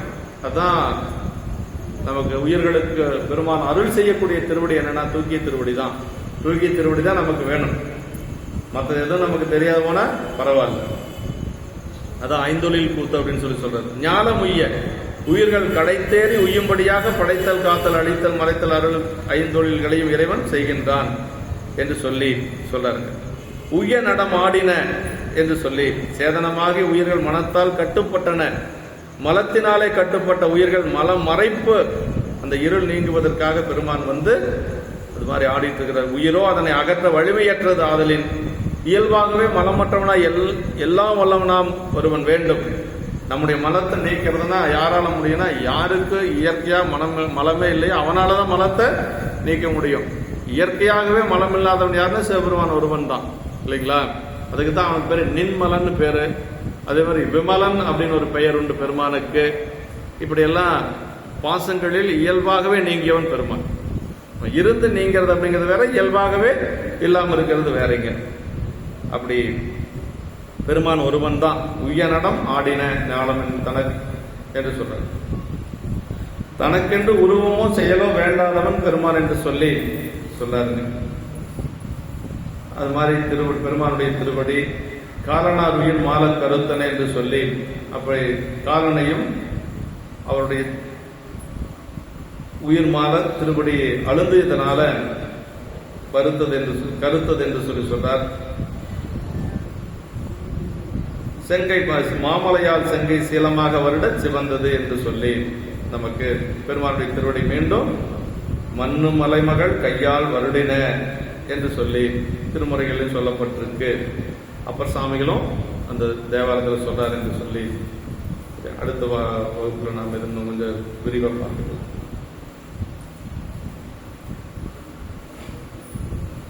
நாம் பெருமானுடைய திருவடி 11 முறை வணங்கி இருக்கிறாரு. இன்னும் 2 பாட்டு நம்ம அதுல சிந்திக்கணும், இல்லைங்களா? ஞானம் உய்ய நடம் மன்றுளாடின வரைக்கும் பார்த்துருக்கோம். என்றும் இன்பம் பெருகும் இயல்பினால் ஒன்று காதலை துள்ளமும் வங்கிட மன்றுளார் அடியார் அவர் வான்புகள் நின்றதெங்கும் நிலவி உலகலாம் வான்புகள் வளாது பெய்க மலிவலம் சுரக்க மன்னன் கோன்முறை அரசு செய்க குறைவிலாது உயிர்கள் வாழ்க நான்மறை அரங்கல் உங்க நற்றவம் வெள்ளி மல்க மேன்மைகள் சைவநீதி விளங்குக உலகமெல்லாம் மேன்மைகள் சைவநீதி விளங்குக உலகமெல்லாம் மேன்மைகள் சைவநீதி விளங்குக உலகமெல்லாம்.